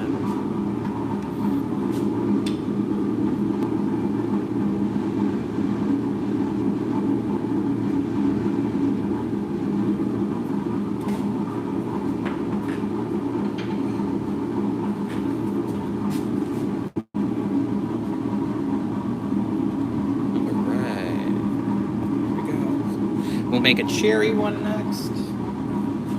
So I'm just going to mark the center.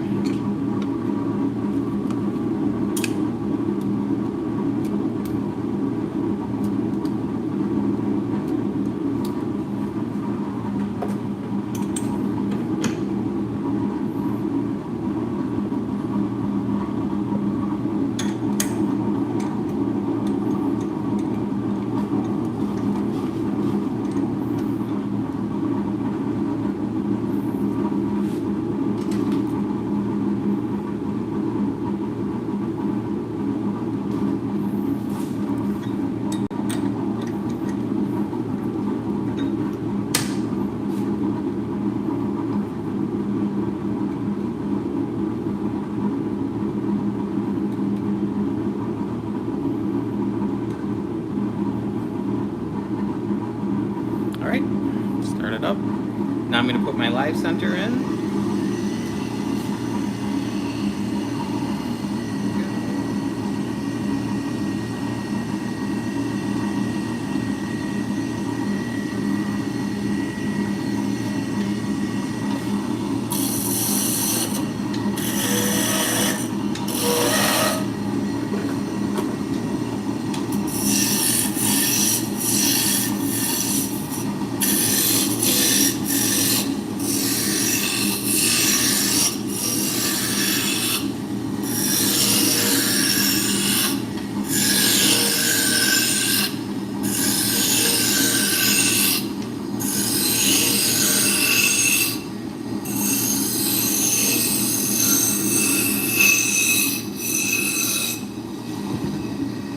All right, we're going to back it out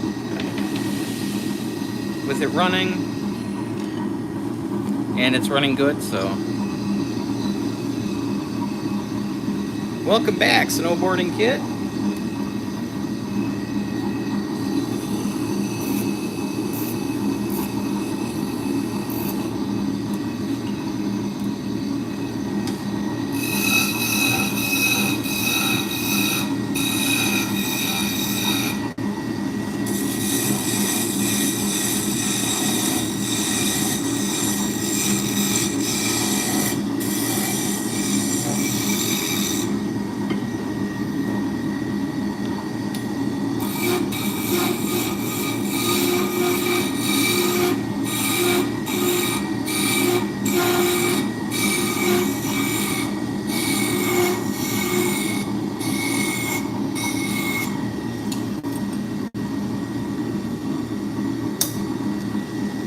I do quite a bit of that myself.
Well, I was on the scroll saw for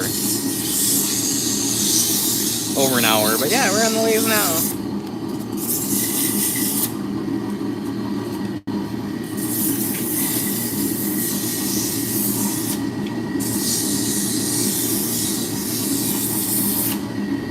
So we're making some Russian supported spindles right now.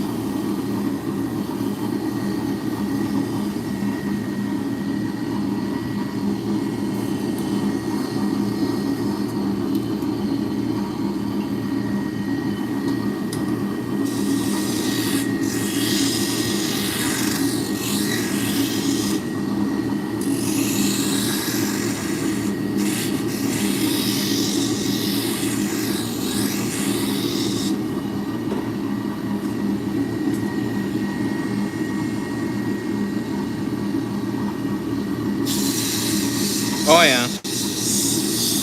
Do you ever get accused of being AI? I get accused of being AI. Oh, I wish I could just go brump brump and be done.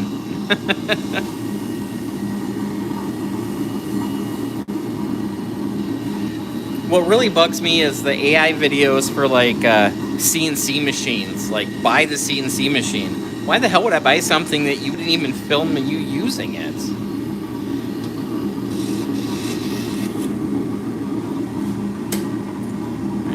Running nice and true. So these have to be really, really straight. Like, no vibration in them. Now you think that'd be a super easy thing to do, but it's hard for me, so. There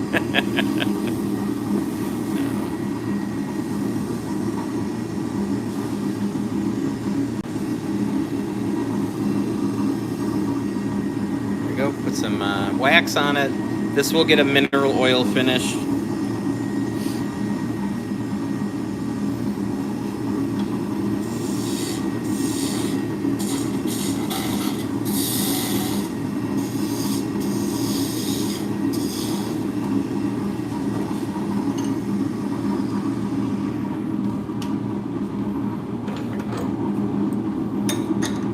Or like AI videos for like on like cable for, you know, old people workout videos. I'm like, you can't even get a human being to do it? That doesn't make sense.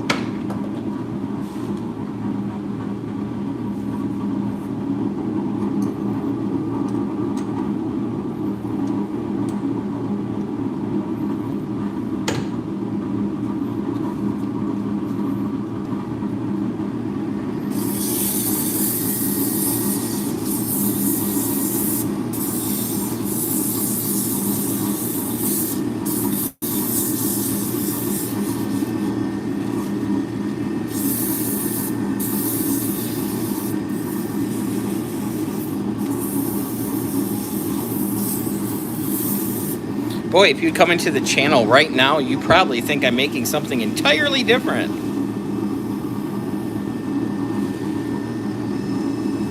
If you're brave enough, I mean, I'm not going to stop you.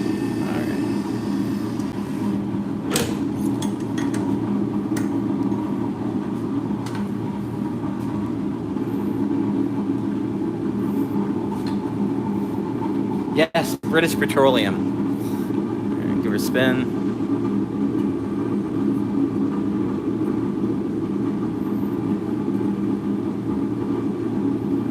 It's nice and straight. It's dancing around a little bit.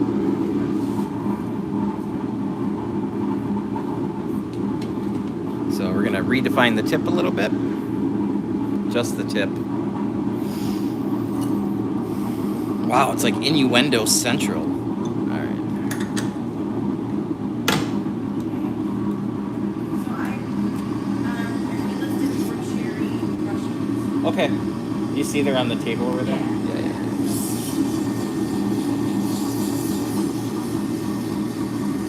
Yeah. This bowl here was actually made from 3D printer waste. So I used to have some really crappy printers that I bought from Joann Fabrics. They were $100. They were closing them out at $100 a piece. Well, anyways, so when I printed my little sheep, I would print them on rafts, and then I would rip the rafts off. So these are the rafts. I actually took a soda can, filled it full of the PLA, and then I melted the PLA in the soda can. So this is just the bottom profile of a soda can.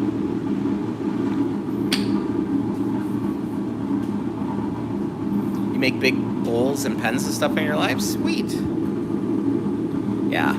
Now it's like the tip is much better.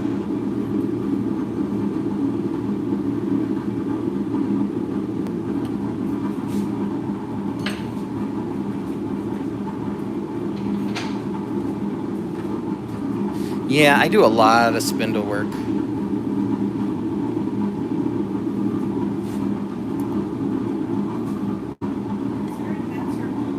Considering, yeah, this is my full-time job, so I better do a lot of spindle work.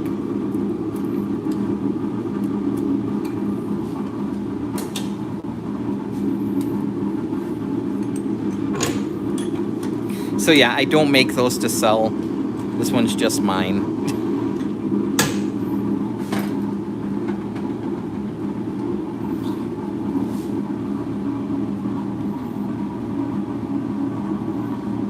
Yeah, full-time wood turner.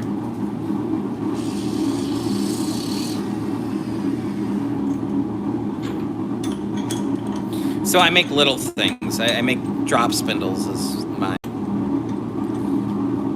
claim to fame, if you will.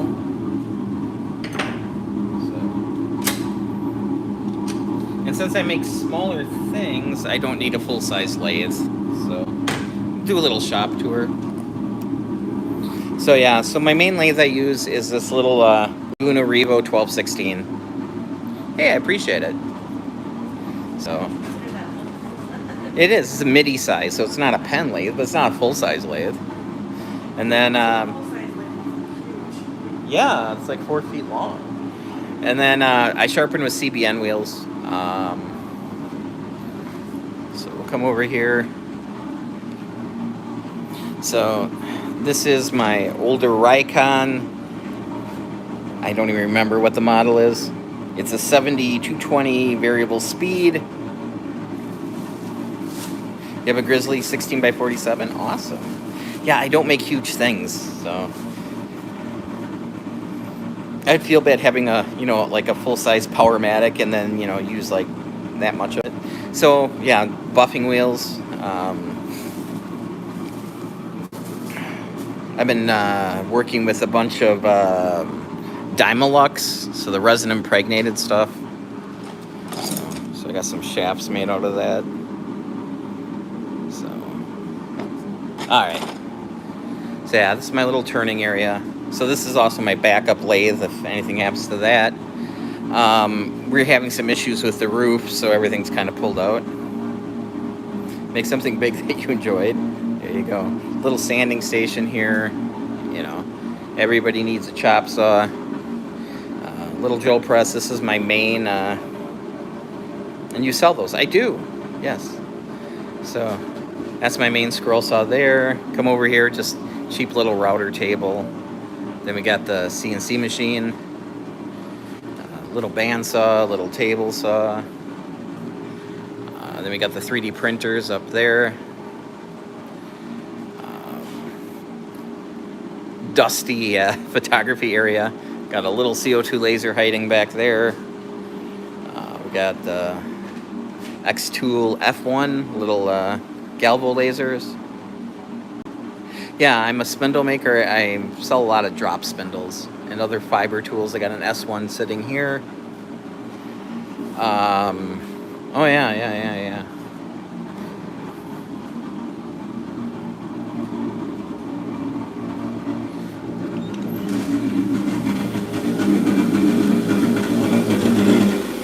Granted, we're going to be turning that back on a little bit, but yeah, then I got a little planer here and a little drum sander. Back room, some wood storage. How much does a 3D printer cost? Well, these two older ones, I think that was $400 new. Now you can get it at Facebook Marketplace for under $100. That one, same thing. It was a couple $100 new. The A1 Mini is right around $200. The X1 Carbons, they discontinued, but those are like $1,400 a piece. Oh, shop piano, because every shop needs a piano.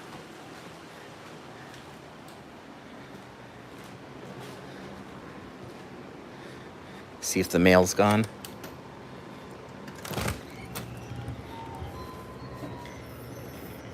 I've got mail. So we're in a little downtown area, the hustle and bustle of Wisconsin. So, oh yeah, and the creepy basement. So this is not for me, but it's pre-sorted first class. So I'll slap that in the mailbox. Yeah, do you want to see the creepy basement? So this is our packaging area. These racks all have product in. And Pickle Rick. So this is Etsy, this is Shopify. So if you go on Shopify, you know, these are what are on the website. Hey, how's it going, John? I mean, got a little kitchen area. And yes, the scary basement. So we're actually blowing creepy basement air upstairs because it is cooler down here.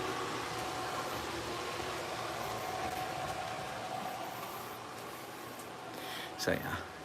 So I got a little scroll saw down here because sometimes it just gets way too hot upstairs. And then do a lot of staining and finishing down here as well.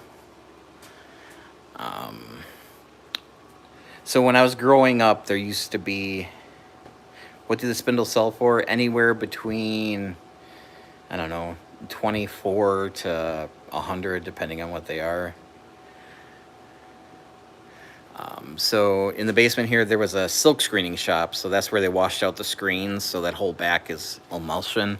So that being said, I've been making spindles for 13 years. Getting into it is kind of a pain. It's one of those things where you need to build a reputation for yourself. So I don't want to say, oh yeah, you can make them and make a ton of money. That's not the case. Here's some top whirls that need to be stained yet. So yeah, there's my little workshop. So we're getting ready for some festivals. That's why I have all these sitting here, waiting to be sanded. It's Wednesday, right? Today is Wednesday. And as closer to these shows, like I ask what day it is. Yeah. And then Friday comes and I'm like, shit, where did we go?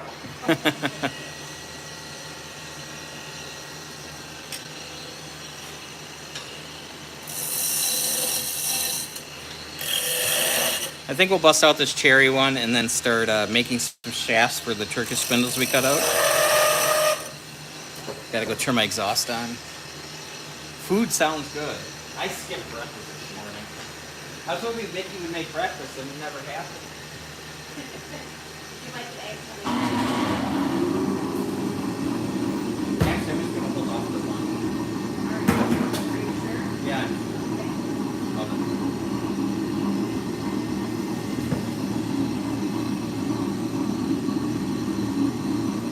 Okay. Yeah, and that's exactly it. Have my hands on the wrap that's in there. I'm anti-rap. I'm not really into rap or country. Actually, can I have that? Oh, I'm gonna go grab a wrap. I had to eat the leftovers, so I have my wrap yesterday. Very good.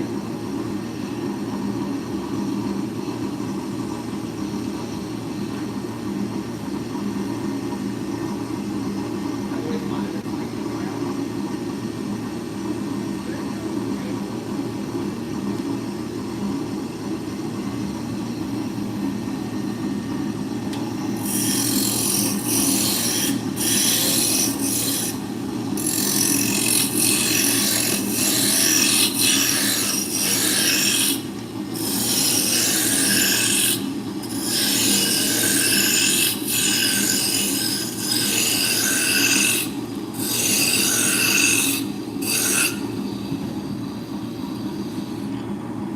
That one's good too.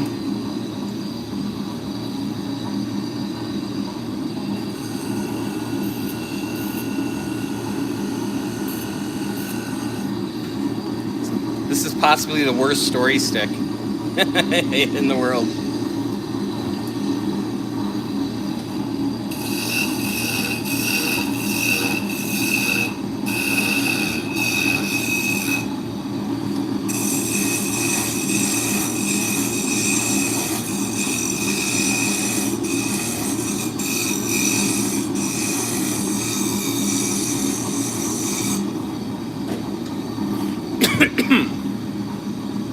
You know, my goal, even when starting out, was to be kind of in the middle as far as prices go, because there wasn't really a middle. There was either really super cheap or really super expensive.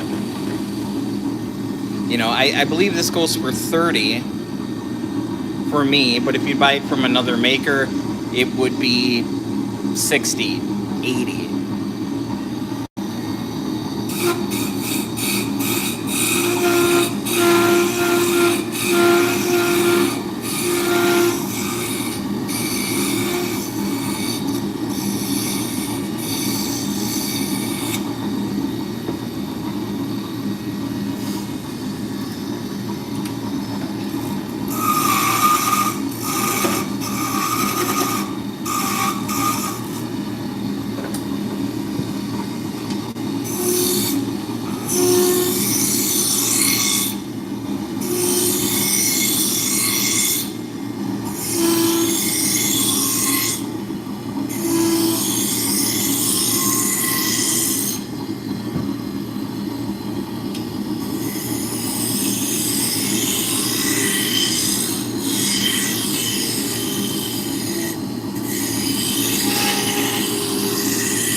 And there is a lot of supporting with these with my hands, just because they're so thin.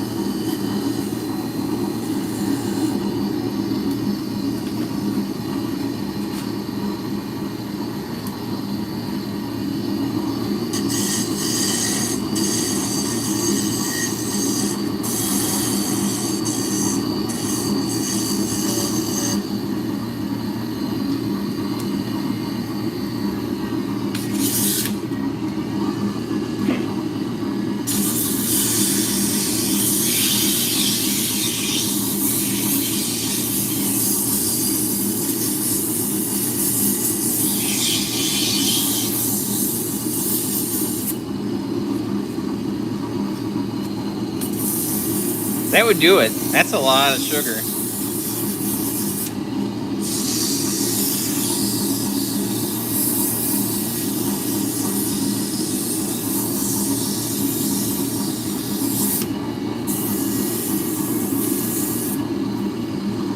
As long as you have a vegetable once in a while.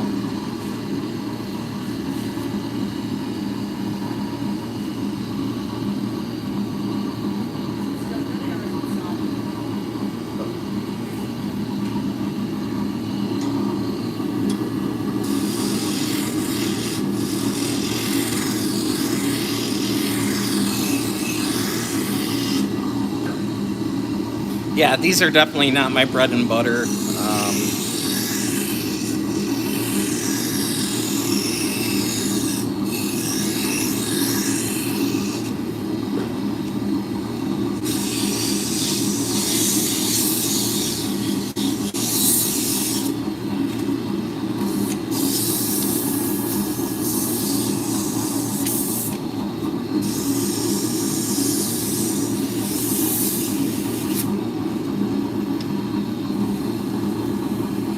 But if I don't make them, people ask for them, so.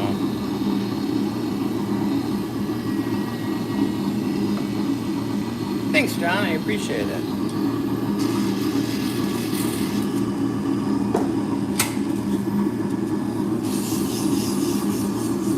After this, we'll start making Turkish spindle shafts.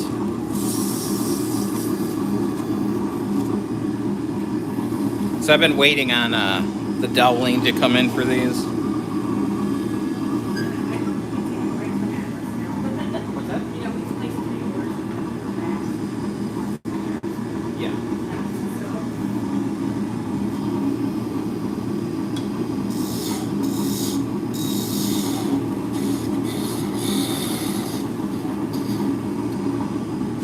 You know, I could be buying 8/4 inch lumber and then cutting it down and shaping it. So starting out with doweling just takes one of the steps out of the equation. Is it more expensive to do it this way? Yeah, but my time is worth something too. Just the time it would take to machine it all down.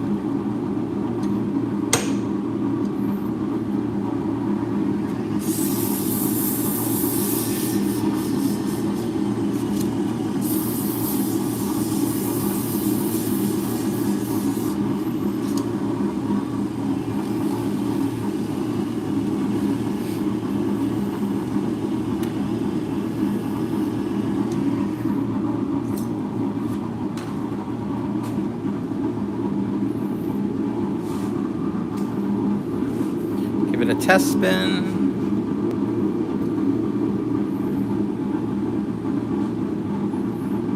How much money you guys make from all of what you sell? Enough money to pay my bills.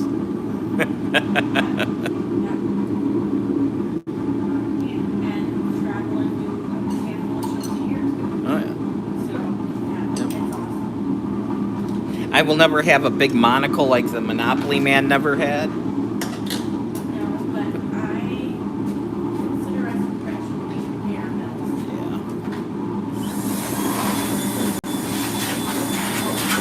Like that. Mine. What's that? I've always enjoyed that as mine. Yeah.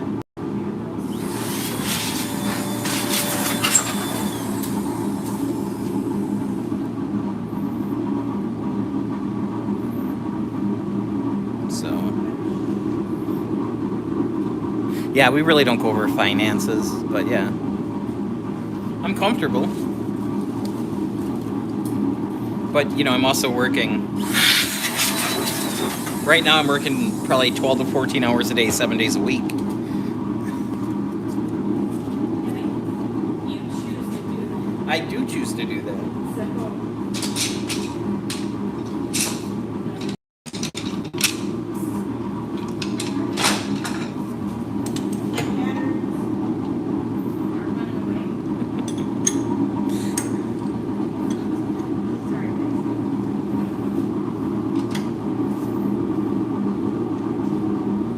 I mean, I could give you kind of a ballpark thing, but there's a lot of variables involved in that too, you know?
And honestly, life isn't always about the money. When I was working, hey, how's it going, Creations? I'll just call you Will. I made more money when I was working in the factories, but I'm much happier doing this. Would you agree with that, or? Yeah, and when you're happier, the money Yeah.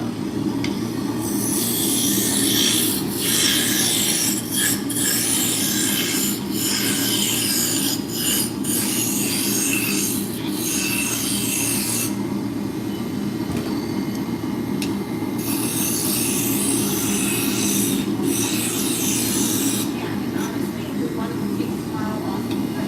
Yep. So yeah, so we make our own hours. So yeah. Vicky said if I want to take tomorrow off, I could. Absolutely. Now, you can't take a full month off, but I can't take a month off, no. But if I wanted to go fishing tomorrow, we'd go fishing tomorrow. Right now we're getting ready for shows, so this is kind of our busy season. So.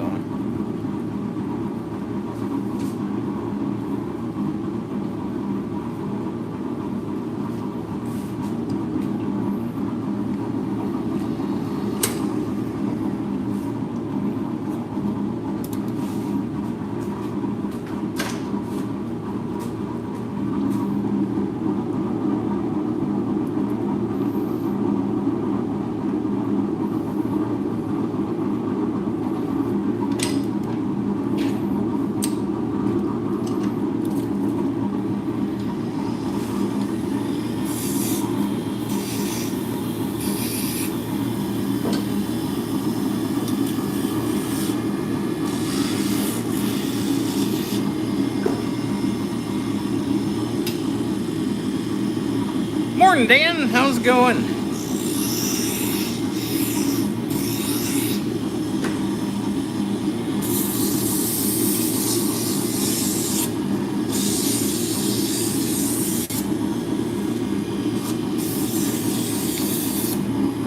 Now we're also staying small. I could take on a couple apprentices if I really wanted to, but that just opens a whole nother.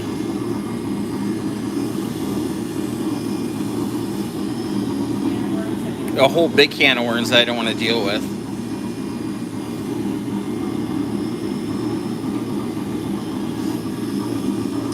I'm very happy where we are. It's just me and my girl. Me and my partner.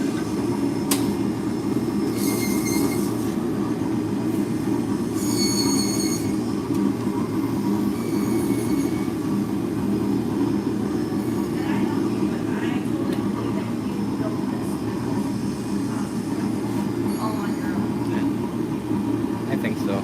Yeah.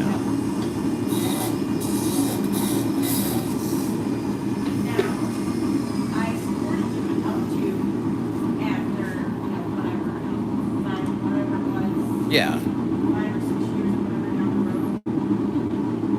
So what shows are you generally getting this stuff ready for? Okay, so our next show will be Wisconsin Sheep and Wool. We're in Wisconsin. It's kind of the big show in the state. That's where Sheldon Cooper was going to send Amy by herself. So that's a big show for us. And then after that, we're going to be going to California. We're going to be in Dixon, California. In what's that? Yeah, the name of the show is Lambstown. It's Dixon, California. This is by Sacramento. It'll be our first year doing it. So we're actually just going to fly out. Normally we do a 10 by 20 foot display. And we're going to have a table just to see how things sell. And then after that, we'll be in Fletcher, North Carolina, near Asheville for SAF, which is Southeastern Animal Festival, whatever. And that's in the end of October. Sounds good. Sorry for your loss. Hopefully you got some good memories in the pictures. Yeah. And then we're done for the year until February, when we'll be back in Raleigh, North Carolina for that show.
So there's nothing worse than running out of product at a show.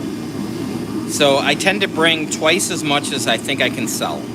That way, you never know what's going to be popular. You might sell one specific thing, like a ton at one show, and you can't give it away at the next show. So by having about twice as much as I think I need, we'll have inventory, which will help for the next show. And then when we get through all these shows, the stuff that's left over goes onto the websites.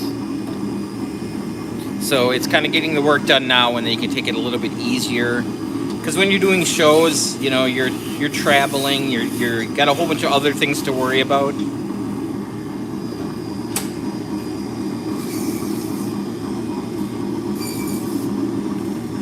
And we got a few weeks gap between the last two shows, so the third show we're really not overly concerned about.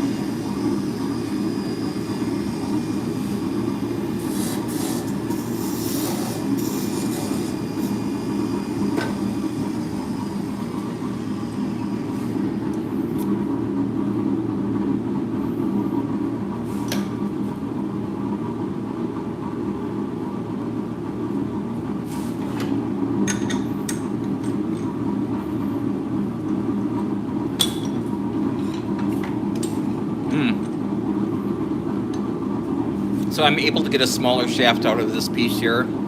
So I'm getting 2 shafts out of each dowel. And like I say, these dowels aren't from, you know, Home Depot or whatever. So these are made specifically for me after I order them. And then from a small business in Yeah, it's a small business in Ohio, right? Ohio. Yeah.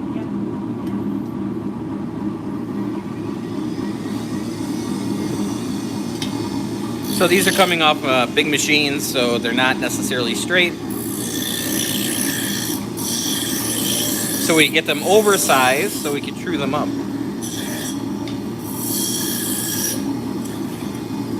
That being said, wood's a natural material. They're not all going to turn out. There's a lot of internal stresses in wood.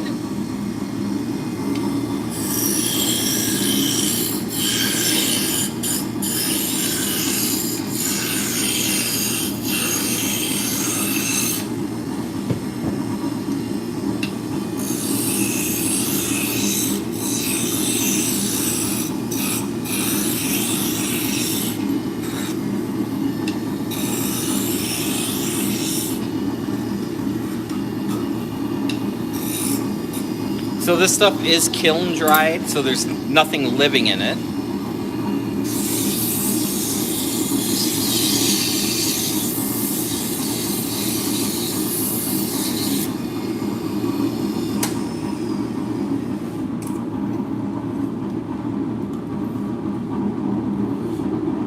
On a rare occasion with like the commercial stuff, you might find a deceased little bug in there on occasion. If it's not kiln dried, if you're like turning bowls out of, you know, a tree that, you know, fell, you know, you might get the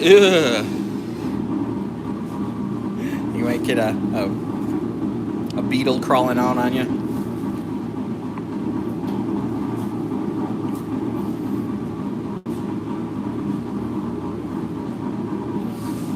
Not very often though.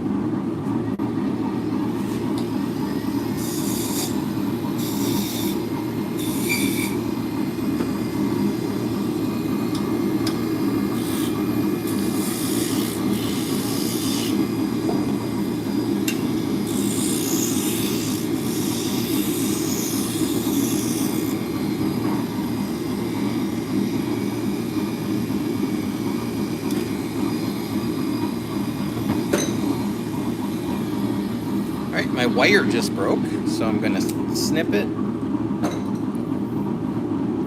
then reattach it. So this is picture frame hanging wire.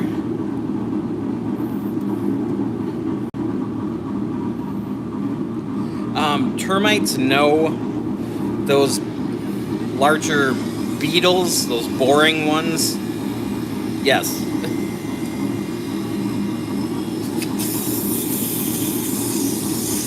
They had a couple come out and say hi to me a couple weeks ago. Like, oh no, you're like the worst thing after termites.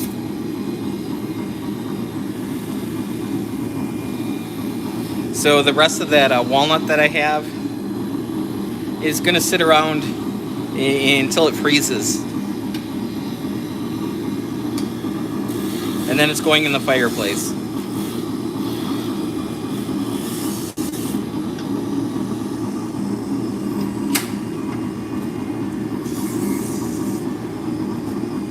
Yeah, we're not in a big termite-y area here.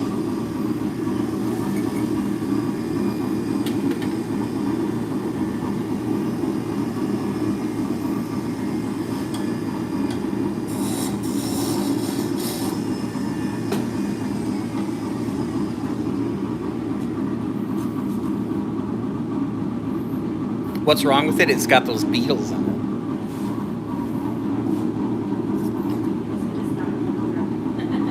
It's what? It is not kiln dried, yes. Yeah.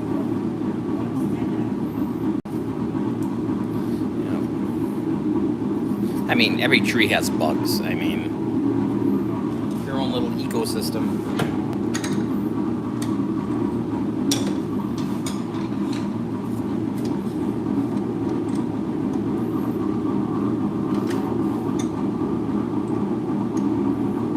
And that's the reason why, you know, the wooden items have to be kiln dried that are going into Australia, because you don't want any pests coming in. That's why you guys are very, very, very strict about wood items. Like anything with bark is not allowed.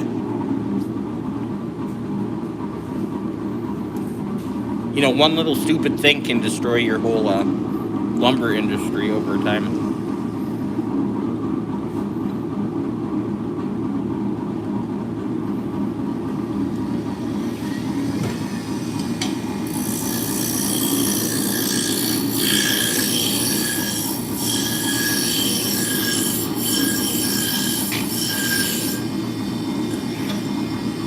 Because they'll burrow in and then they'll like lay their eggs.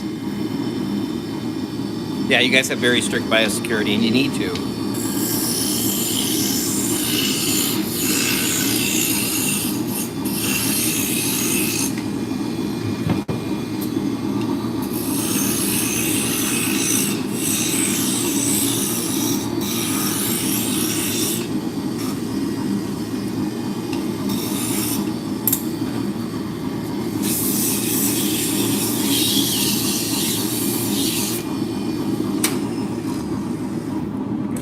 This one, not straight. You can see the vibration in that, so we'll try making it into something smaller.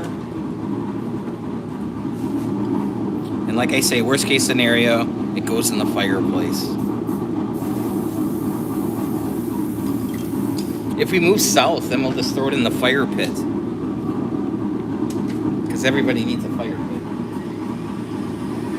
And bosom. Everybody needs a bosom to lie on? Oh, no, everybody needs a bosom as a pillow. That's what it is.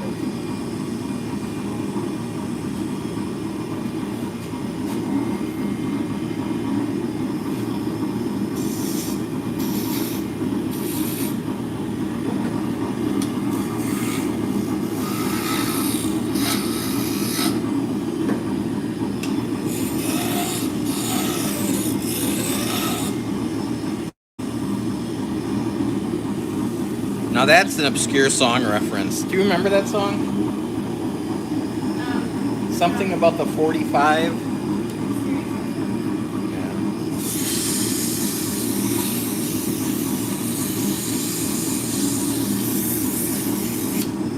Yeah. You guys have enough snakes. And spiders and...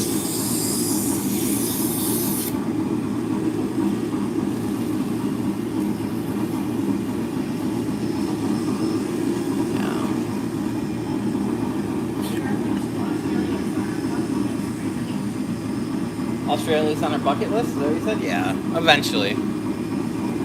Yeah, we do have some, you know.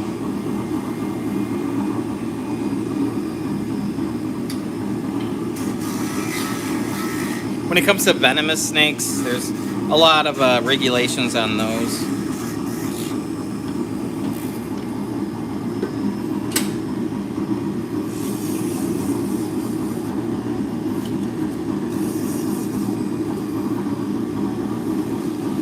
And where I live is not really conducive to having a lot of reptiles. Just because the winters are so harsh. I mean, you need a backup plan. I used to have iguanas, and the furnace went out, and then I stopped having iguanas.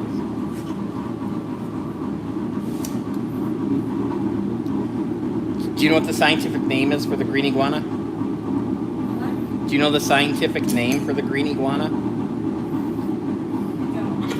It's iguana. I think it was named by the Little Caesars pizza guy. Pizza. Iguana.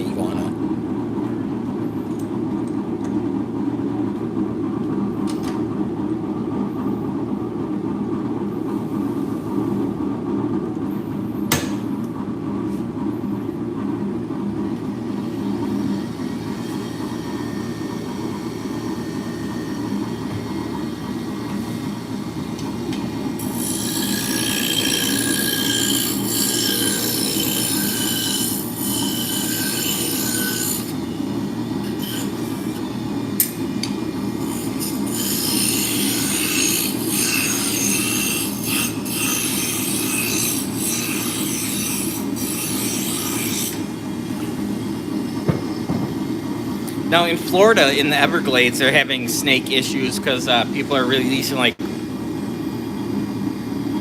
bigger snakes that have no real enemies. So you're getting these big boa constrictors down there.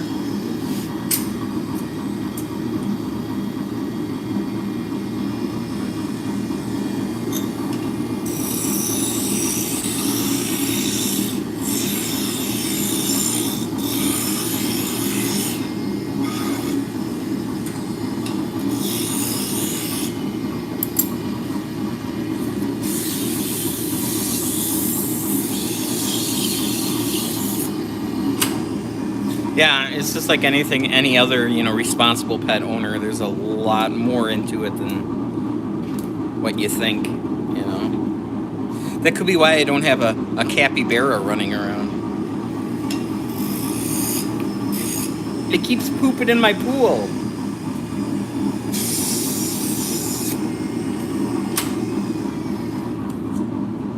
You're big, and the big Burmese pythons, yeah.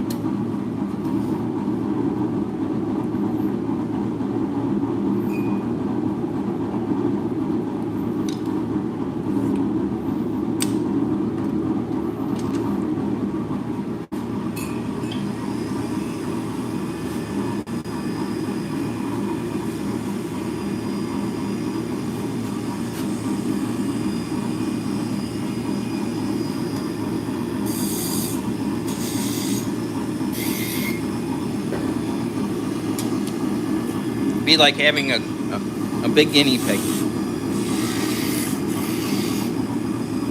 You want a miniature pig?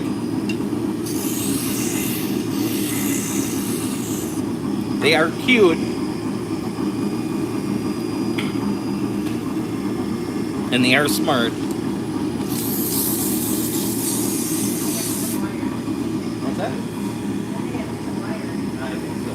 And Vicky said they're delicious too. Pigs. Did you throw something underneath and it went out? I don't know. Or a mini goat. I grew up with goats. But they were larger goats. They were alpine for the most part. I think a little Nubian snuck in there too, but yeah.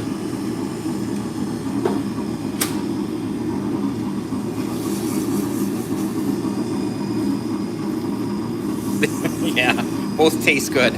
Both the mini goats and the pigs.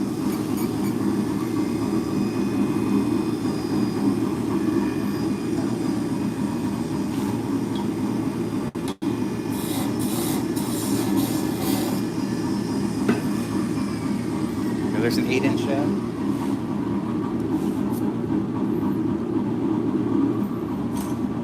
Yeah, my father used to have a game farm license, which allows you to have animals that you just can't buy.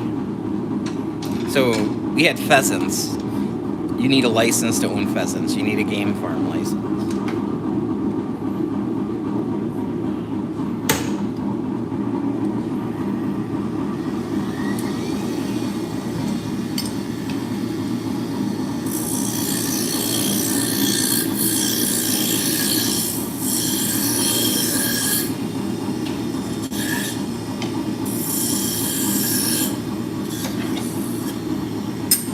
And we had guinea fowl. Those are those polka dotted birds from Africa.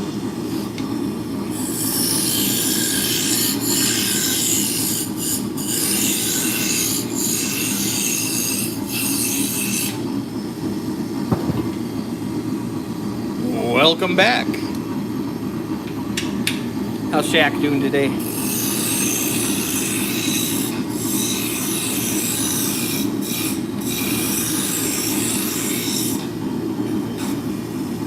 I assume you can. I don't ever remember eating the guinea fowl, but I'm sure you can. The pheasants, yeah. Yeah, the pheasants were good.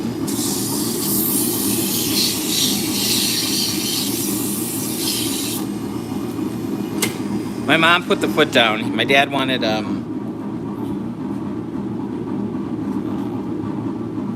those big pretty birds with the big tails. Peacocks. And my mom put her foot down on peacocks. Fed the kids, getting ready to hit the shop. Awesome. There's nothing better than shop time. And thanks for not mentioning that you can see my belly on occasion. It's just way too hot. I keep telling Vicky she doesn't have to wear a shirt, but she keeps wearing a shirt.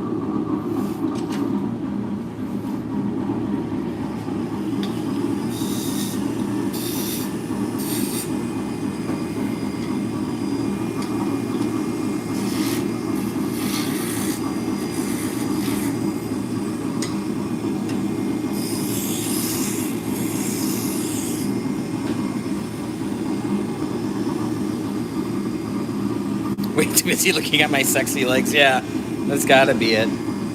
Boy, you give Vicky a camera one time.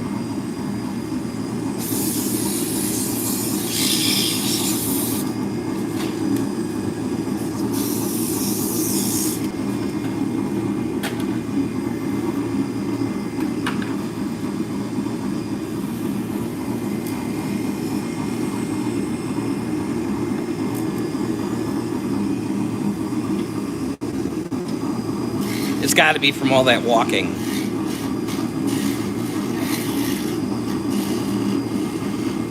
It's like wearing nothing at all. Nothing at all. Stupid, sexy Flanders.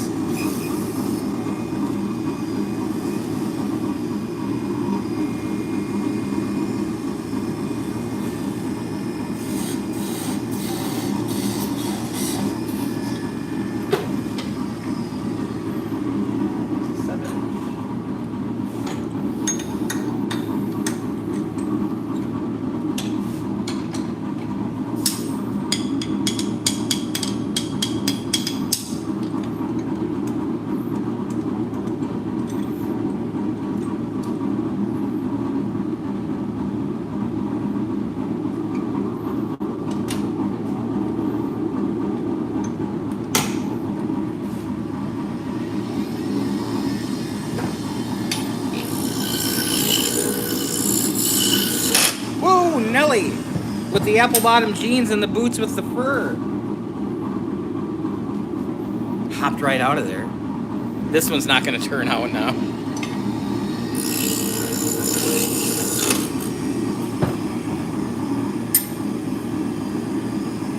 We're just going to cut our losses.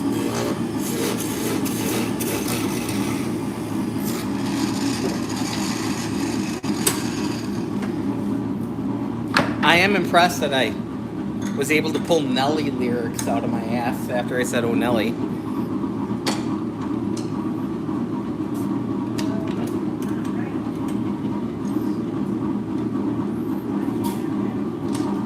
Yeah. And what I'm doing here, I got the fan blowing on my back here. So I am not, well, that's the extent of me being covered in wood chips.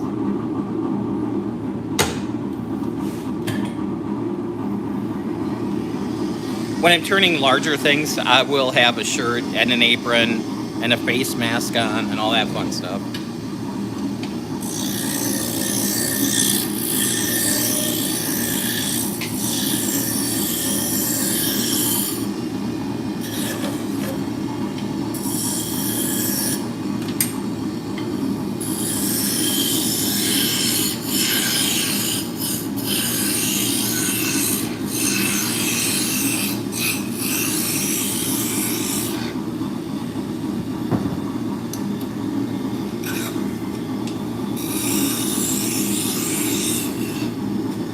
Oh, and depending on the wood you're turning too. Like if I was turning ash, I definitely have a shirt on. That stuff's itchy. Or like Wenge. Ugh.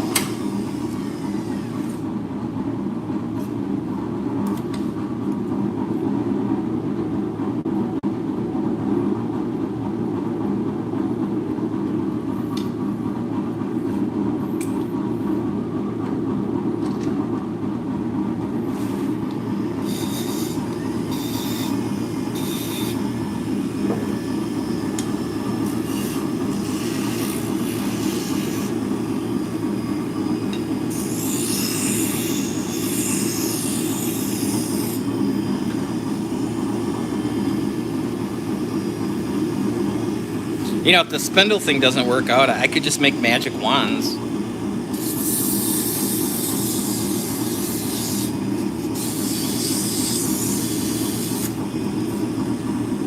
Yeah. I've never turned palm, but yeah. Some walnut, yeah, absolutely.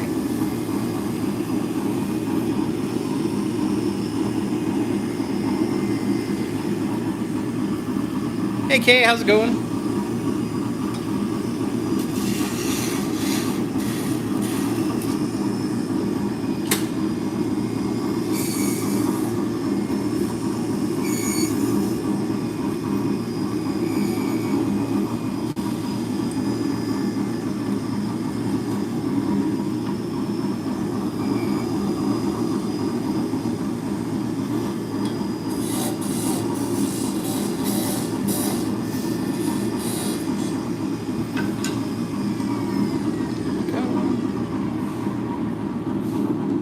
So these are Red Heart. We cut them out earlier on the stream.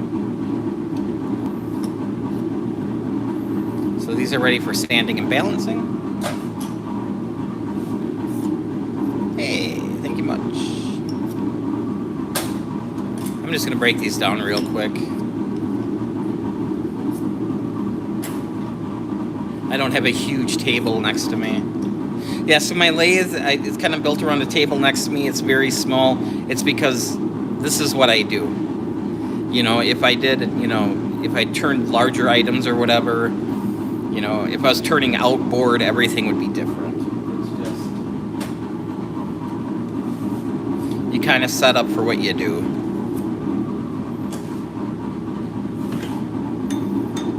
So this is a midi size lathe. So it's not a little pen lathe and it's not a full-size lathe.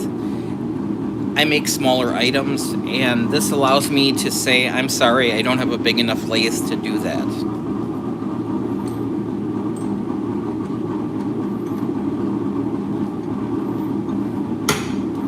Can you make me a baseball bat? I'm sorry, my lathe isn't big enough to do that. Oh man, I need some spindles for the baluster on my stairs. I'm sorry.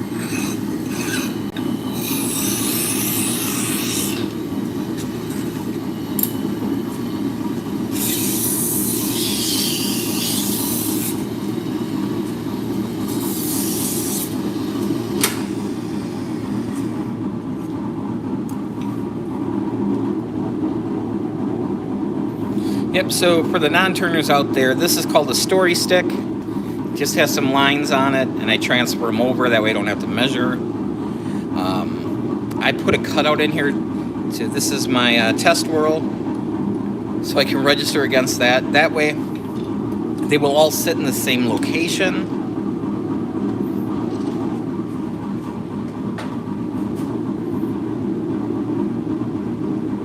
So if a shaft breaks, you order a new shaft, it's going to feel the same.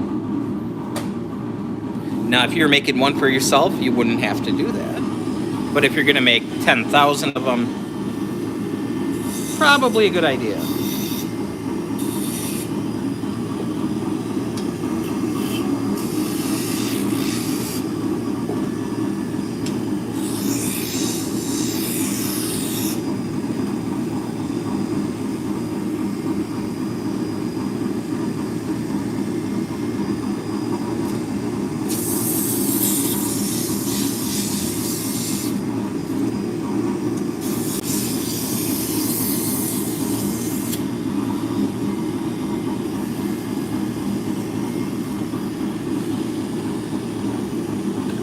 So my exhaust is more about catching the fine sawdust than it is catching the wood chips.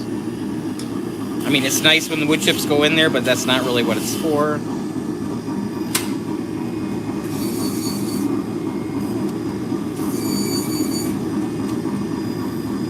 It's the fine dust that's going to get you in the end.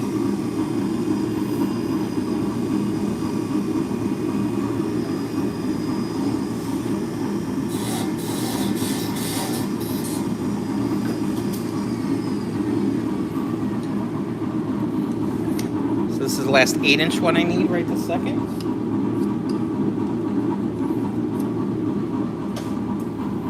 Recost gets 6-inch, right?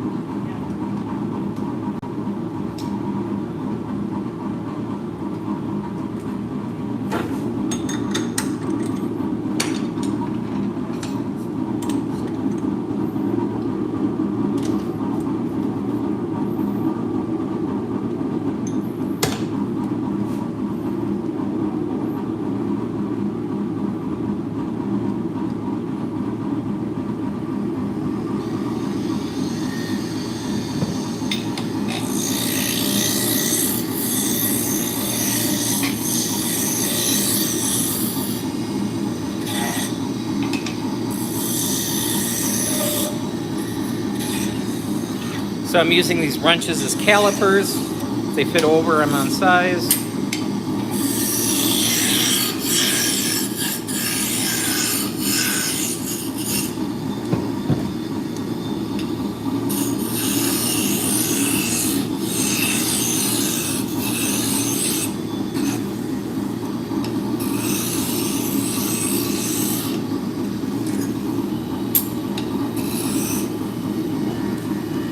Okay, so now we're shooting for 7-inch, not 8, but I instinctively just made an 8-inch.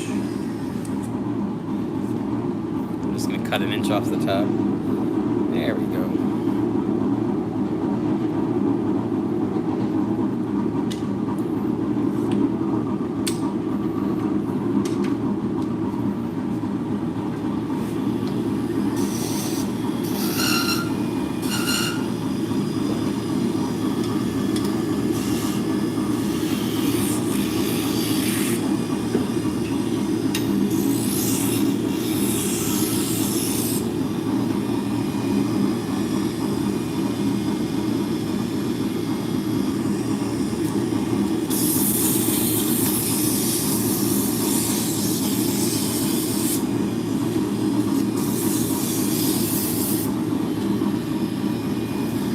Now we're just burnishing with some wood chips.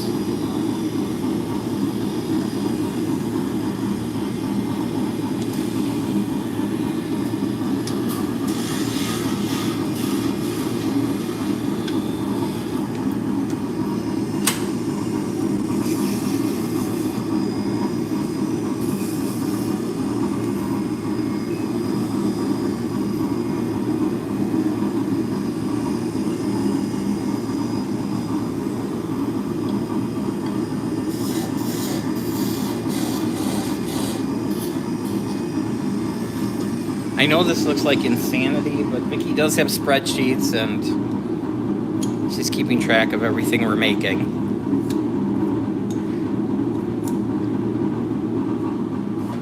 Where I've never been that organized. I'm a physical looker. I need to see what I have all laid out, not just the spreadsheet.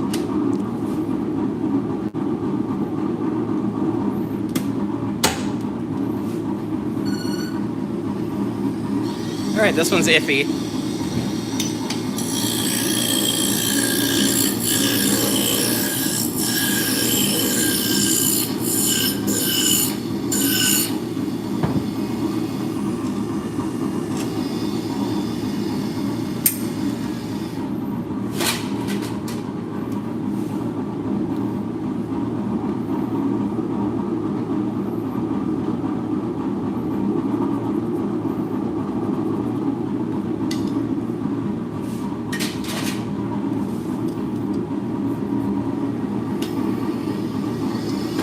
So that'll give me a rough idea where things have to happen.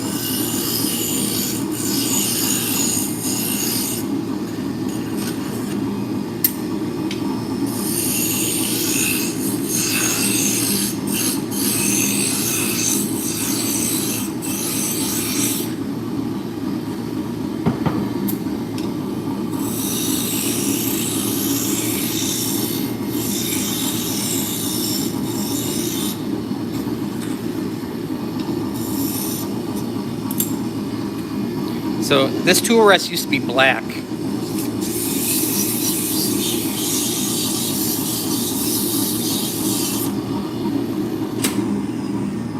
I have worn away all of the paint that was on there. Actually, I bought that at Woodworkers Depot and they've been defunct. They haven't been around for like 5 years.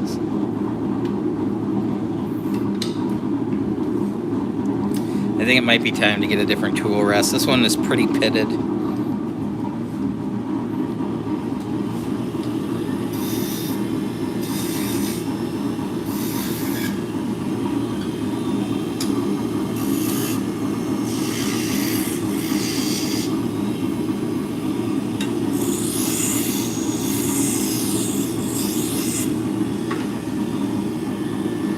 I'm thinking about getting a robust tool rest.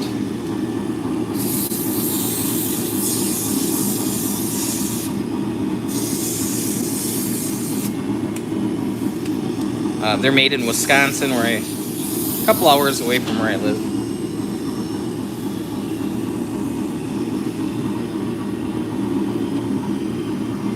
Hey Joan, how's it going? Welcome in.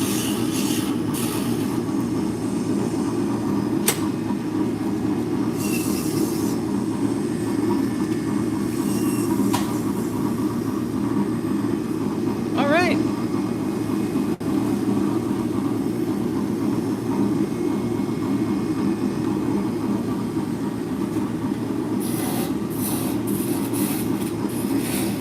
Oh, you're more than welcome to hang out with us, that's for sure.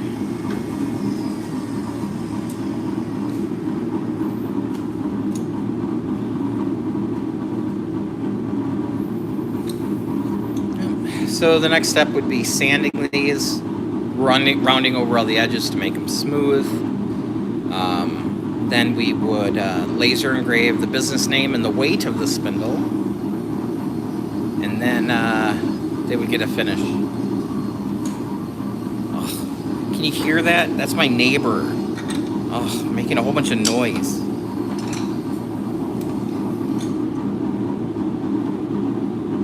How dare he run his table saw? Actually, it sounds more like a planer, but...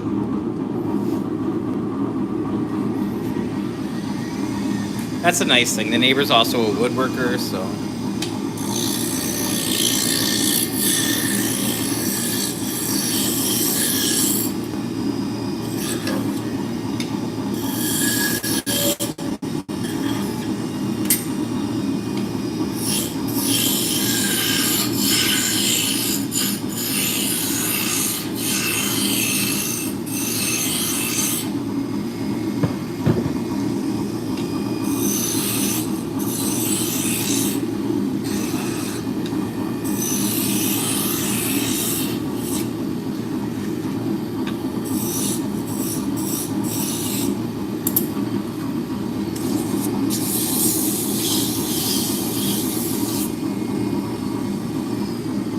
So the main reason we can hear him so well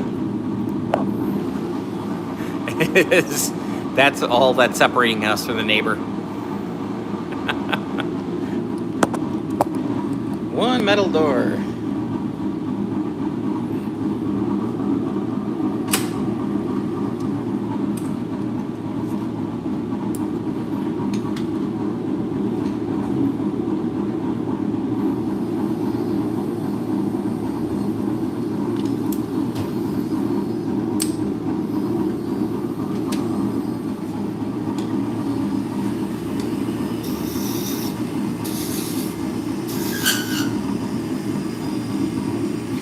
So yeah, these two buildings used to be the same workshop.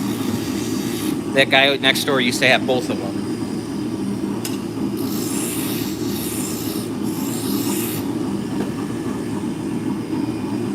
So there's actually a doorway in the basement to connect the two buildings. It's nailed, it's boarded up, but it's there.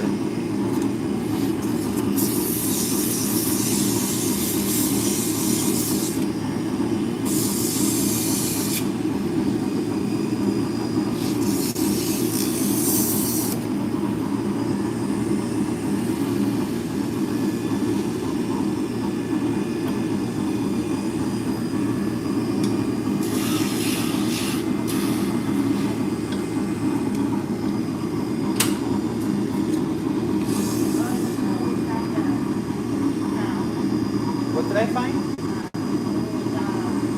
Oh. Yeah, I found more like a little order book. A little book from when this used to be a grocery store in the early 1900s. It's got some bug damage, and the cursive's almost impossible to read. Chicken scratches. He makes mantles, like fireplace surrounds, and other stuff. His store is called Mantles and More.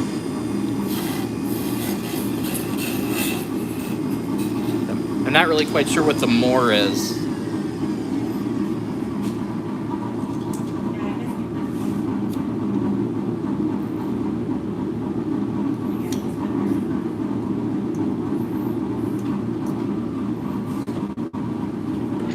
He goes through a lot of oak plywood, so apparently he makes a lot of oak fireplace surrounds.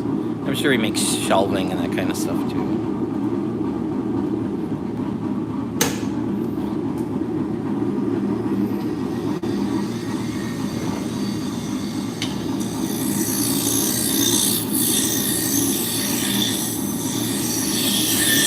I've never been in his shop. He's never been in my shop.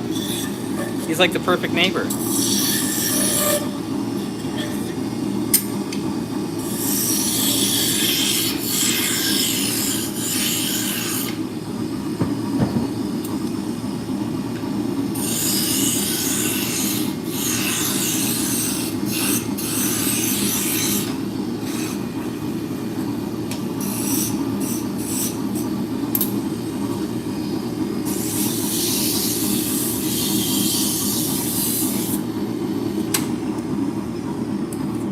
He actually has an apartment above his shop. So that's a little close for me. I worked out of my house for lots and lots of years. I'm kind of digging the fact that I have to go to work. I'm a little less than 3/4 of a mile. I'm 0.7 miles away from the house.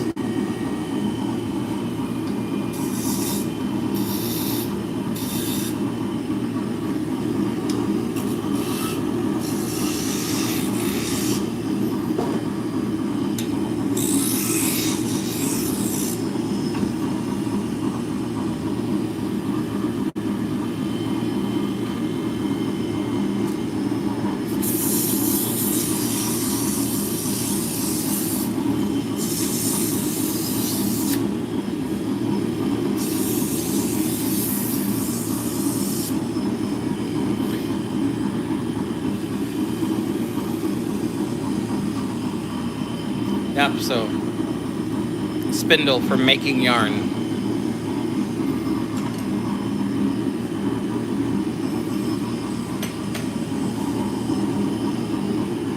All right, guys, I think we're going to finish up this one and call it a stream. I am ready for a break.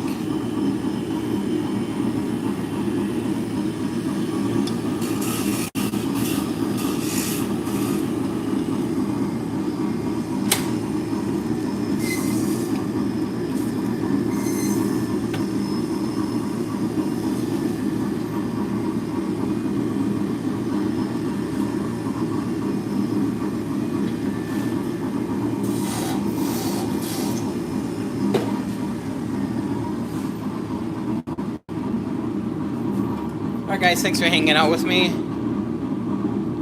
I will read your message. I'll get back to you. All right, guys, thank you so much, and we'll catch you later.